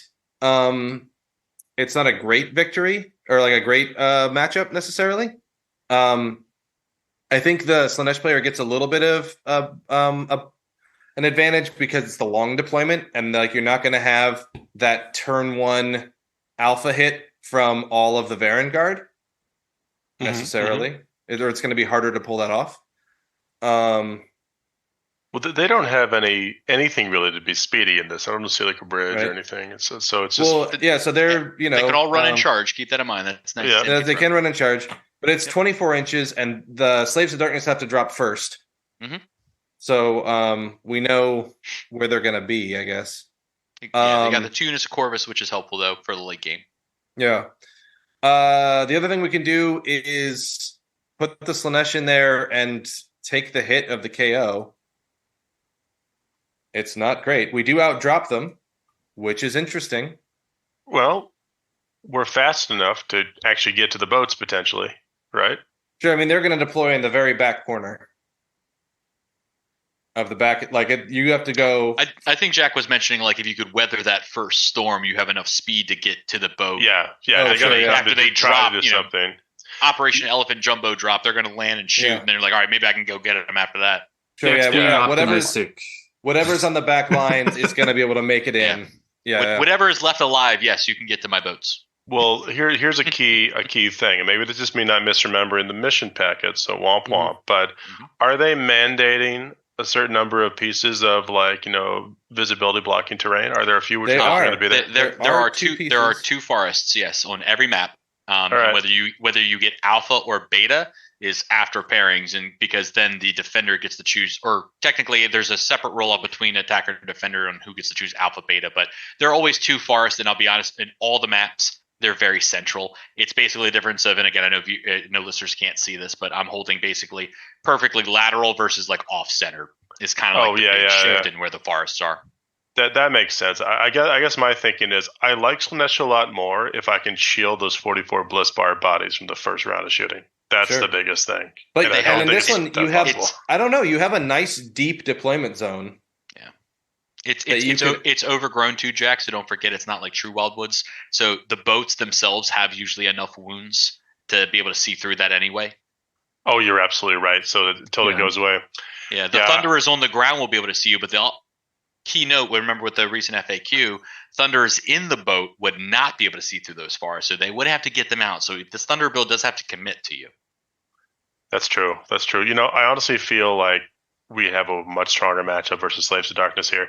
They can't get there turn one because back of the board ourselves, and time is on our side, right? Because we have rounds and shoots, and we can easily get to any objective we need to, and we can pick the one we want to turn into paper armor. But 6 Baron Guard don't look so good when you have the debuffs. Good. We will take Phil Marshall against. It sounds like a scary thing to say. I know, right? Nobody wants to say that. I'll take Phil. Phil's an animal. He's going to come get you. I promise.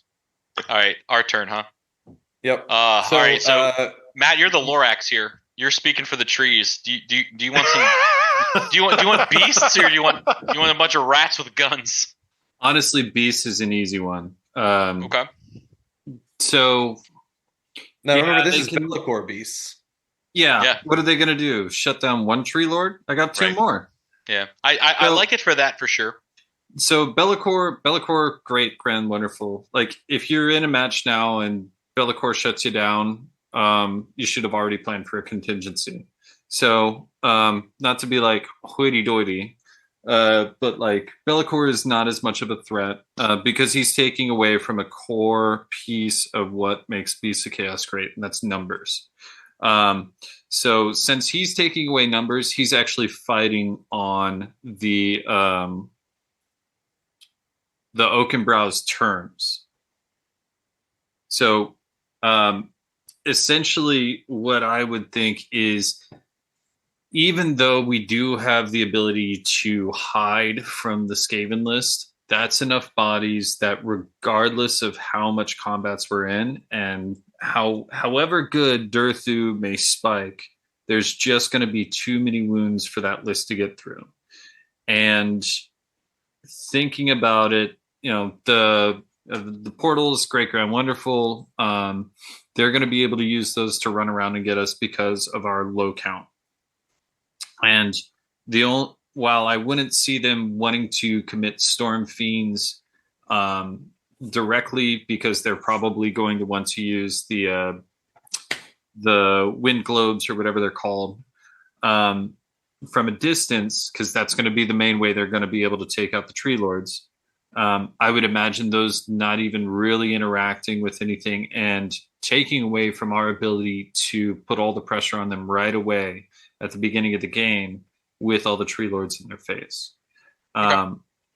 Because all they have to do is skirt around and just shoot at us and shoot at us and shoot at us. We would not be able to gain critical mass, as opposed to Beasts of Chaos, which would have one really good turn of those Bulgors coming in. And if it's planned for, that's going to be easy enough to stop. So normally I plan for Beasts of Chaos by having some screens, and man, do I feel really naked in this Oakenbrow list without any screens. Like that concerns the ever living piss out of me. But I do say this: I also, again, this is just me thinking. I'm trying to think downstream here. I like pulling Skaven off the lot here a lot because I still got my 72 Squig Herd, and I don't want them facing down 9 Storm Fiends. I'd rather them go home run hit somewhere else. This is a close one. I'll be honest. I'm not really happy with this one. I think Miles and Jack did a great job throwing this really tough decision here. I think if I'm looking at this and I see that we still have twists and turns and Nidus paths down the line, I would rather keep this stuff. Both these lists love playing later. They both love playing right now. Like this is exactly those players are very, very happy with this pairing. Mm-hmm. But coming into Oakenbrow, Skaven have what, Ren 2 on those globe launchers or Ren 3? I forget. It's been a while. 2, I believe. Okay. I don't use them anymore. Yeah, it's been a minute for me as well. I still think if we're looking for Oakenbrow to get a winnable game, I think the Skaven play is better. If we're looking to help the team out, we're looking at Beast of Chaos here. And again, I didn't red, yellow, green, any of this nonsense like some players have done. But I'm looking at what I have left in the tank, and we still have our Fire Slayers. We still have our Gits. So I'm looking at the volume play here. I think we should pull Skaven off the board because Beast of Chaos, especially in this build, being Be'lakor heavy, you're right. Oakenbrow looks pretty great in a Be'lakor. But I'm a little concerned here with just those 15 bulls, man. I think a 6-man bull picks down a tree without even trying. I think another 9-man pulls down a tree and 2 down, and especially when their Ungar Raiders are pretty much wash here because we have no screens for them to shoot, which means they're just busy shooting off Scathe or maybe even just getting extra wounds on us. Whereas I would much rather have like maybe Fire Slayers that can say, well, fine, here's 10 guys, 10 guys, 10 guys before you get to any of this meat. Okay, that's fine. Yeah. You can kill these 10 guys in shooting, kill these 10 guys on the charge, and then we'll come back and hit you. At least that's my train of thought is, man, this feels really bad. It's a hard decision. I'm trying to think of the best for the team here. So I'm looking at the lose less here in my decision. No, I think I agree with you. Okay. So we'll go ahead and pull the Skaven here and save Beast of Chaos for down the line. So that's it. Nice. And then into... So we ended that one with Mike. Can you give us the pairing so far? You got it. Yeah. So we have the Slanesh from Finland is going to play English Slaves of Darkness in Lurkers Below, and your Finnish Skaven will also play the English Oakenbrow list in Lurkers Below. All right. So then we're going into the third round. Nidus Paths, and these are going to pick up because there are fewer things to pick from. That's right. Yeah, we're accelerating into an end game. Well, right. And more importantly, remember this is definitely. The last card in your hand from the attacker side is going to go immediately down. So like this is kind of like playing 2 rounds at once. So this is where a lot of the newer teams might struggle, or maybe. I'm one of those teams. This is why I'm not on the pairings team. This is definitely the first pitfall when you're starting to do pairings is right here. So okay, Jack. We know they've got Gits and Fire Slayers still in the tank. Yep. They've got their KO, right? We haven't taken out their KO or their Lumineth. That's a brutal 4 horsemen that we're looking at.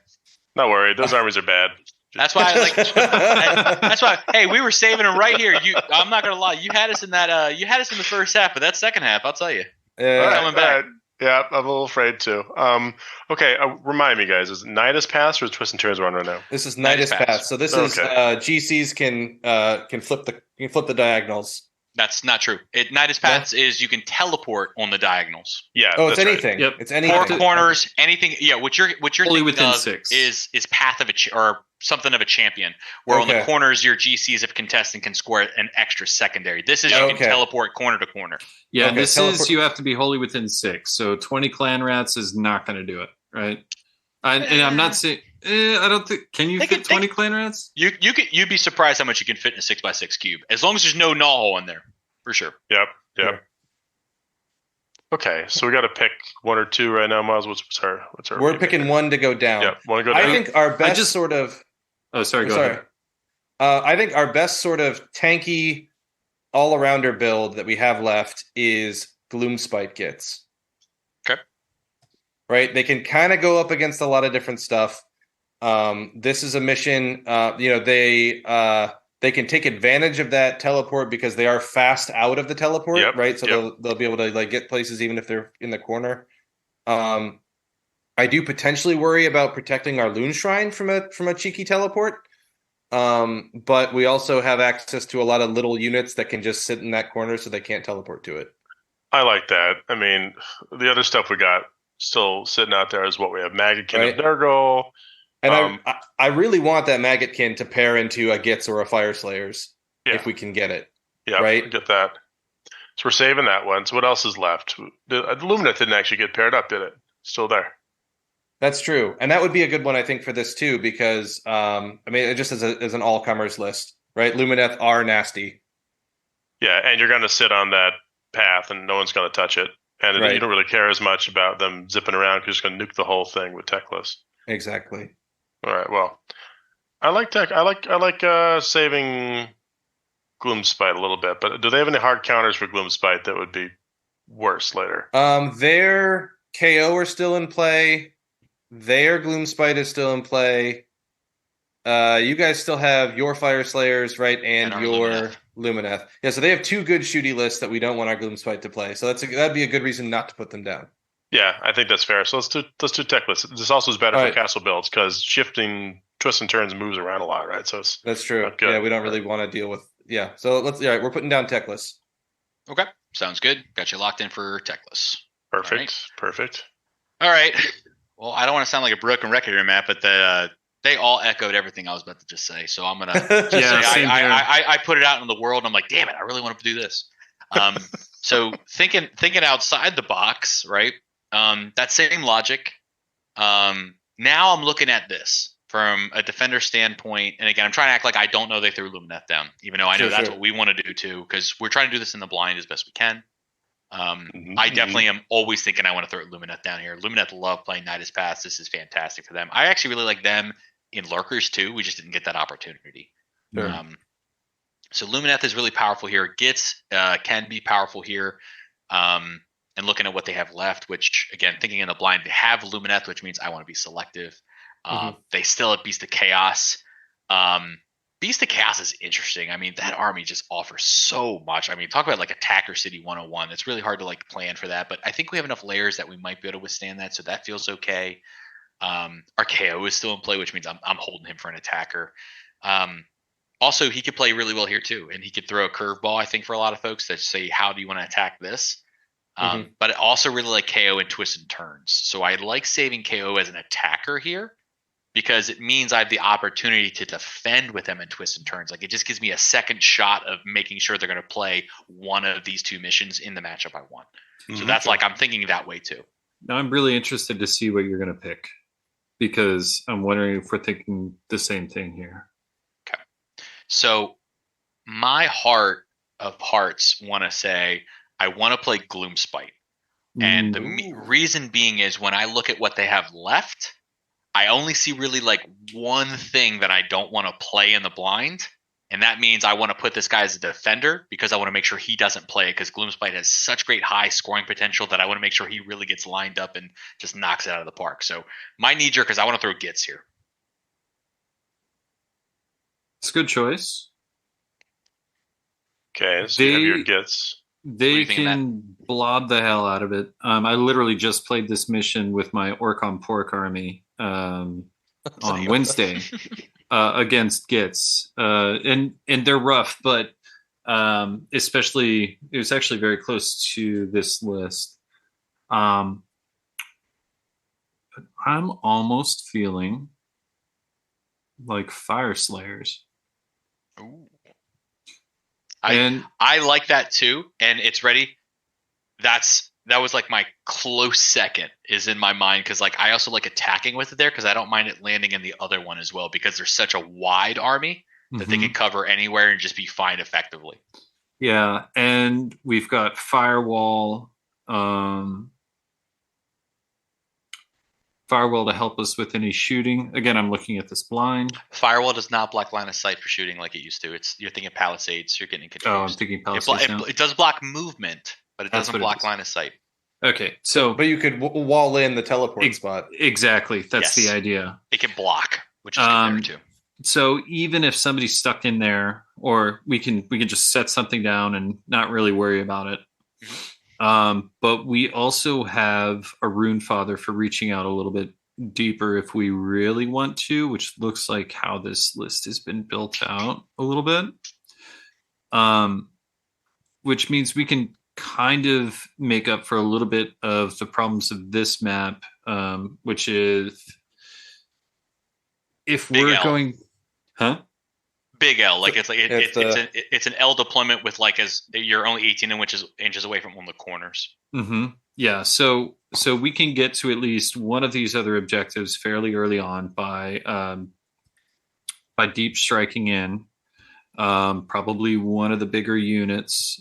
Probably we get through our 15 probably the Slim Hearthguard. Shields or the Hearthguard. I was thinking just something big enough that somebody has to commit.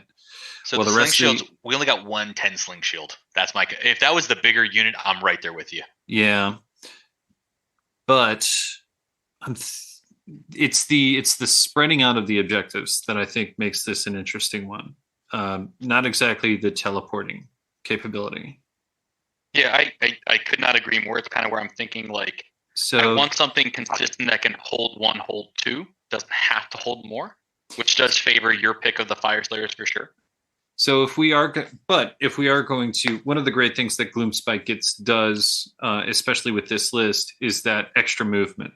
So they can reach out and tap later in the game fairly easily. So no, I think I'll lean with Gloomspite. I think as much as I want to do Fire Slayers, it's much less guaranteed that everything will go the way of Fire Slayers there. I'll lean on you on that one. Okay, and they're close. I'll be honest. Like you and I were both very similar. I think just a shy off in the opposite mindset, and I think both have value here, which is fun. I'm just genuinely looking at, and how I always do things is, and again, it's not the right way, it's not the wrong way. It's I'm always looking at how do I decrease risk later, and I'm looking at what do I know they have on the board now versus what do I need choice here, and that's what's concerned me the most with the Gits is I don't want to play an Illumineth. Right, I don't want to play into really much else. That Lumineth is such a lightning rod, and we're getting ready to go into that big flip of who gets left over. That they could choose that. That you're taking really what should be like a Mike Tyson fighter, and just like taking all of his weight away. So we don't want to do that. Nope, okay, makes sense to me.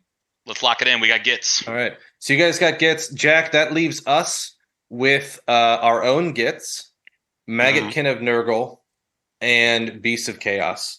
So now here's the trick with this question, right? Yep. Whoever we put down, they're going to fight one of them, and the other one immediately becomes our defender, our pick for the next round. Yep. So we need to be very, very happy with both of our picks now becoming the defender next round on twists and turns. It's fair enough. Well, we know we don't want to put down, I think. Right. Well, yeah. What is that? We don't want to put down Gits? No, I think that unless I'm misremembering, if we put down our beasts right now, they lock it in for this and waste them. We need beasts next round. For twists and turns? Yeah, we really want beasts and twists and turns, I think. Do you think the Gloomspite on Gloomspite is interesting?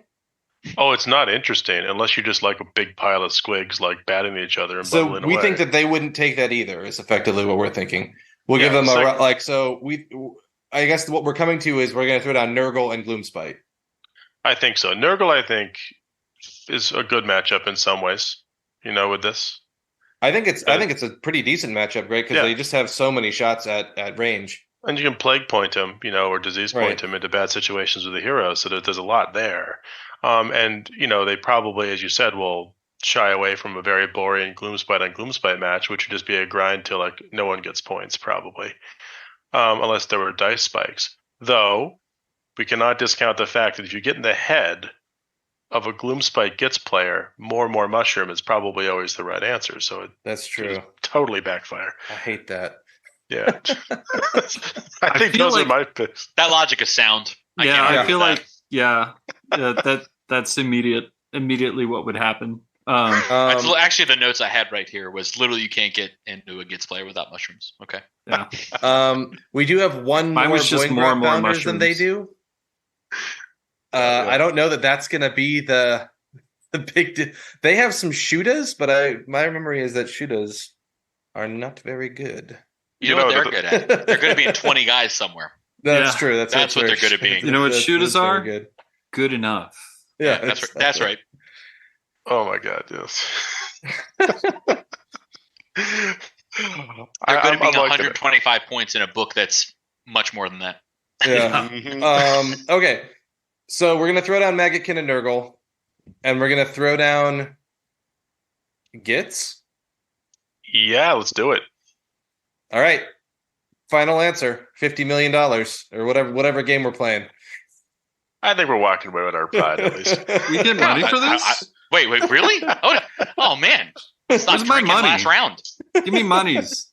Give me the monies now. Oh, man. Monies, money, more monies, monies now. So sorry, you said Gits and Maggotkin into Gits and Maggotkin into your Gits. Oh my lord. Okay. And then Nurgle. Okay. So now, all right, Matt, we need to figure this out. You're staring down the throat of Lumineth Realm Lords. Yep. And we have Fire Slayers left. Right? We have our Lumineth left? That'd be fun. Wait, what do we actually have left? Yeah, that's what I'm trying to go through my notes here too. We have our Lumineth left, which is fantastic. Mm-hmm. We have our Gits left. And our Fire Slayers.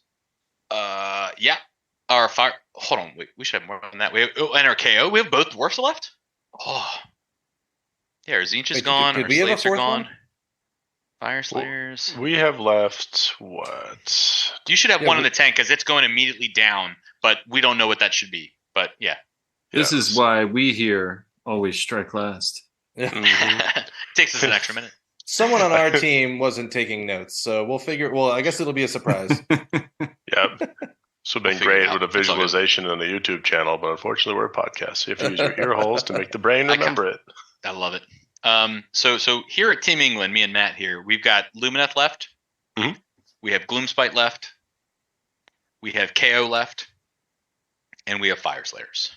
So when I say twists and turns, I would love for KO to not be in this matchup here, Matt, because I want them to go play twists and turns. So that means if we don't pair them as an attacker right now, they will be default our defender down the road. And all them teleporting boats and bridge just loves the idea of just going wherever the hell they want. Yeah, I'm in agreement there. So I kind of like that is let's not look at them right now. So that means we have Lumineth, we have Fire Slayers, and we have Gits. And Gits. So no, you guys just put down your Gits. Your Gits. Yeah. Are, there you go. Yeah. That sounds too good to be true. Okay. We have Lumineth, Fire Slayers, and KO. Okay, yeah. So Lumineth, Fire Slayers, KO. I really don't like Fire Slayers and Twist and Turn, so I want to attack with them right now if I can. And then at this point, it's who else can play Twist and Turns well. Looking at Finland's Lumineth, I don't want to throw Gits because it's such a bravery deficit army. Lumineth is you already good threw into Gits. that. Mm-hmm. Yeah. Yeah. Sorry. We already threw Gits.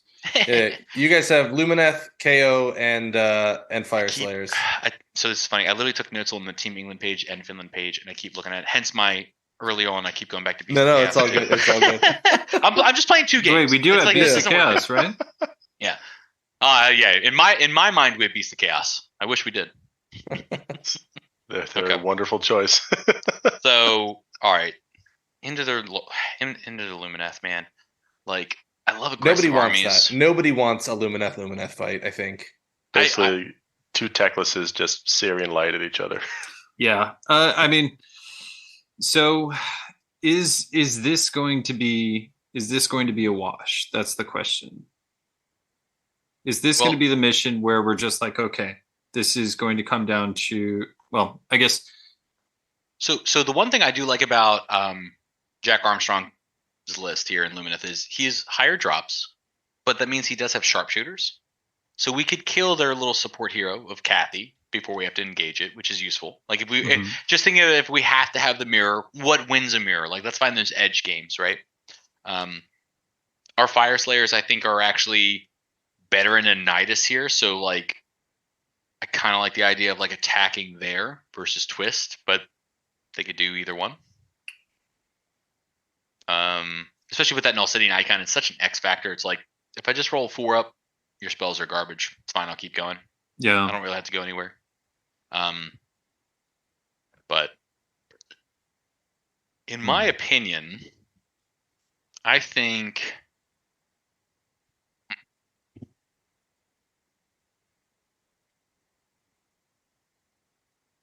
I really, really want to attack with the dwarves here. I want to save the pair of dwarves. Even though I just said I want to save KO for later, I think I want to attack with both dwarves here to see what they do. Just throw a curveball, see what it does. You're going slow orange dwarves, slow in their feet but faster sky dwarves, versus techless. Classic matchup. Yeah, I think so. I think Matt, that's where my head's at. If nothing else, just to throw a wrench in the plan. Makes sense. I feel like Fire Slayers, it just does not feel like a good matchup.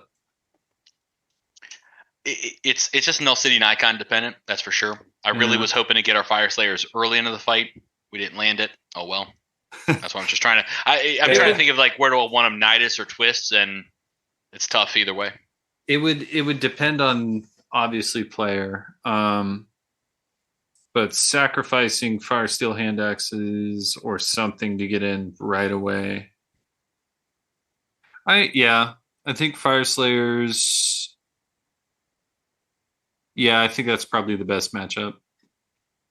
Alrighty, I'll agree. So Jack, we're looking at the dual dwarves into our Lumineth. It's tough.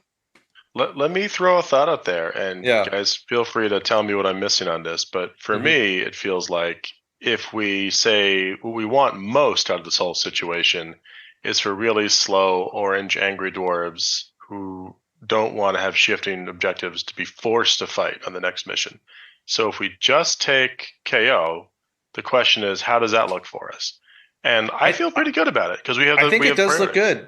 We can take the first turn, put up a big screen, shoot the hell out of it, one of the boats. Right, give them the total eclipse of the heart, so they can't do all the things they want to do. Right, like get our 5 up spells off, hit them with some stuff. The big thing to consider here, too, folks, and don't forget, and because I looked this up, Miles, when we were looking, it looks like your Beast of Chaos is falling down to twists and turns. Yes. So that's something to look at too. You're not only looking at where your Lumeth wants to play, but you're also looking at where your Beast of Chaos is going to pick up the scraps. Yeah, and I don't want Beast of Chaos to have to fight KO. Probably. Yeah. I mean, you could if you wanted to.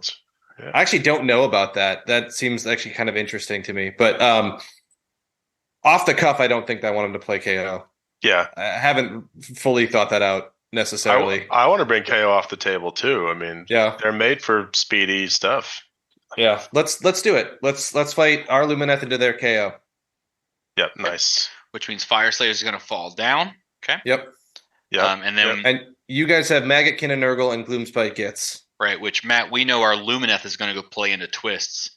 So when we're looking at Lumineth, I really kind of want them to play Gits. And I'll be honest, I know I talked about this earlier in the podcast, like Nurgle having volume. Like it is a trade-off. It's close. I still think Gits has that edge there, but I wanted to kind of pick your brain a little bit to see what you thought. I mean, we have the choice between Maggotkin or a Gits mirror. Gits. And whoever we don't pick here is going to go play twists and turns into our Lumineth, which is kind of the big setup that I've been trying to trickle down to getting. Sure, yeah. And you want to play against Gits? I really love Lumineth into Gits, especially our English Gits. That's a good point. I think that's a good matchup for you guys. Yeah. We have a lot of control into that because we can turn off both their units with movement debuffs. We have Gnashing Jaws to take advantage of them. We have Bellicor-esque effects with their low bravery. It's like we basically get to play a game where we can castle just instead of in a center board, we can castle on a diagonal, right? Which is all twists and turns it is. And so be it. If we get one of our two, that's fine. It just means we got to find one of their two to go attack. And that's okay. We can do that. But I think we can really dictate the pace of the game if we get that, which is what I was aiming for. Yeah. So the trade-off you guys are trying to do here is you're taking what feels like a slam dunk and giving up an uncertain loss. Well, and that's where I would look more into the combat math. And that's where it's like Nurgle has some sharpshooter Rotmire. They don't have outflank, so they have no gut rot, which means you can math and predict where that movement is going to be, that threat projection. Sure. They hit on 4s, which is the biggest downside of Rotmire. Yeah. They do wound on like 3s or something pretty wound useful. On 3s, yeah. But I feel like you're usually rolling, you're just looking for 6s. Right. If you're really looking to spread that disease, that's fair. For sure. I think, and that's one thing I needed to look at here, was Team England's Gits list. Does it have Snufflers or not? I don't think it does. In all honesty, I wouldn't want to throw Lumineth into Maggotkin anyways. So I'm already in it. Like, I don't think Lumineth, even if it's primarily Rotmire against Maggotkin, is going to be an easier matchup for Lumineth than it would be, against Kids, because we're then putting Lumineth into one of the situations that they really don't want to be in, which is continually forcing mortal wounds on them on an average rate, as opposed to a spike or something. Yeah. And all it takes is just one bad techless phase, or techless getting wiped out by something, by just weight of numbers, to all of a sudden have that army crumble, and then that guaranteed casting is now gone. So we're not getting the wards to shrug Nurgle. And what does Nurgle do best? Sits around, shrugs off all the shooting, and just throws mortal wounds at you. So I think from just like a top level, looking at Lumineth into Nurgle, I would be afraid of throwing them in there. So I'm down with Gits. Versus an uncertain Gits mirror. Well, sounds like you guys are feeling Gits and Lumies, unless I misunderstand. Sounds good. Yeah, so it's Nurgle versus Gits in the third round, in the third mission, and therefore Lumineth versus Gits in the fourth mission. Yeah, so I'm just catching up here on my notes. Give me one second. I'll get this. And then this is the last choice. This one right here, Jack. It's done. It's already played for you. Boom. Oh, nice. There's no choice. That's the pitfall, right? You've already did it. Hooray! Yeah. We did it. Yeah. So it's your Lumineth versus our beasts, right? In the last it's our Fire Slayers into your Beast of Chaos. That's what it is. Okay. Yep. Feels okay. Which I feel decent about. Yep. It's ready. If we had to throw anything into you, I'm going to throw something that says, "Hey, I'm here. I've got layers, and I got always strike first when you come in." Like that was something that I saw as an opportunity into Beast of Chaos. Yeah. Like when I saw these two teams. But hold on, let me get my notes caught up, and then we can do a little post game real quick. Sure. I know we were over time probably. and just while you're getting your notes up, I think for me the Fire Slayers probably have the better chance of dealing with a lot of those Beasts of Chaos lists. Even if there's a high damage, the one thing that they can do is when they do get their turn, Fire Steel Axes are actually really good if you're stuck in combat on the next turn, especially against Bulgors, right? Oh, sure. You've got damage that's continually coming, and Beasts of Chaos struggle against continual plink damage. Yep. Absolutely. I don't feel too bad about it, though. I feel like, they're an immovable object, but they're at least a good mission to be dealing with it with this particular list. So it's like a little bit of a win there, too. We can be heavy on the primary, getting some of those corner objectives really easily, and trying to pick our targets, getting Bellicor in there with something cheeky. And the Cockatrice for just sort of it's a wild card. But when that thing hits, man, it hits. It goes off. Oh, it's so fun. Even the threat of it's just amazing all the time. Well, so again, and that's where I like this matchup against Beast of Chaos from Fire Slayers is our Overwatch is essentially going to be able to deal with threats like that. just lots of little axes getting shot. That's pretty good if you bean it up. So true. The old fleshy bean. That's the must have your fleshy beans. So we are massively over time, but we had a great run. And Mike, what was our final standings? Our final pairings? Yeah, I'll walk through. So round one was only the worthy. We have the Finnish Fire Slayers playing into English Zombies. We have the Finnish KO playing into English Zinch. Okay. We have in the round two pairings for Lurkers Below, Finnish Slanesh playing into English Slaves of Darkness. We also have Finnish Skaven playing into English Oakenbrow. And then for Nidus Paths, round three, we have Finnish Nurgle playing into English Gits. And Finnish Lumineth playing into English KO. And in round four for Twists and Turns, we have Finnish Beast of Chaos playing into English Fire Slayers. And Finnish Gits playing into English Lumineth Realm Lords. Do you guys want to talk about them? How you feel? It's spicy. I think we both got a couple really good matchups out of this. Team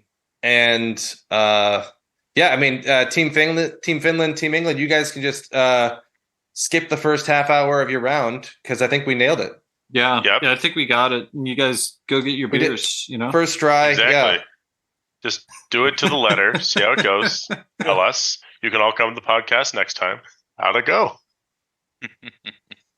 Definitely some learning experiences. I definitely felt like we committed our KO too early, but I'm not mad at the matchup they got. I think that's kind of like a pretty common thing that you'll have to keep in track is like, it's really easy to see red and want to go lightning rod for a great matchup. And you're like, it's a 20-0, but you gotta, again, it's not one game. There's a lot of games, right? Exactly.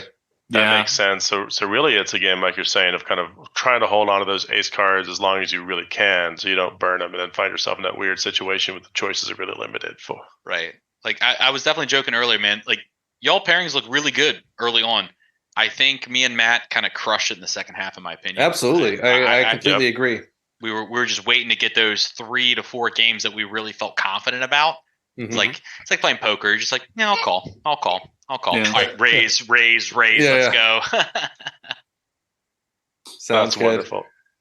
Although I just heard that Oakenbrow versus for Skaven, and I don't know if anybody saw me, but I flinched. Oh yeah, I just heard it as it was getting read out. Audible flinch. Like, a disturbance in the force. Oh yeah, it was visceral. It was like, oh. Well, we've got a surprise guest star. Jack's daughter has joined us for the podcast, and that seems like a great time to wrap up this episode. Mike, thank you so much for being on the podcast and talking to us about Team USA. This has been a huge amount of fun doing this pairings. Yeah, and second on that, totally awesome. Absolutely, Worlds is going to be love it. Absolutely. I'm super looking forward to Worlds, and I guess I'll see you later this week or next week. Yeah, man. Depending on when you listen to this. It's amazing. Well, guys, I wish you both good luck and you actually land and get some games in there. I'm really excited to see how it all goes, and thanks again for the time because this has been a real blast. Yeah, thanks so much. This not only was this great to actually learn how the mentality works, how much more of a game within a game of itself it is, but also it's really exciting to kind of see the breakdown on the mentality and the longer looking view that comes in with playing teams tournaments. So really appreciate it. Team Warhammer is the best Warhammer. Love it is. This is where the fun lives for sure. It seems like it. Yeah. So I think that we've struck last. I think this is a long lasting strike that we've struck last on. Yeah, and someone's got a verbal cue. Exactly. There's a last word. Worditis. Who will have it? We always do. Me. Last.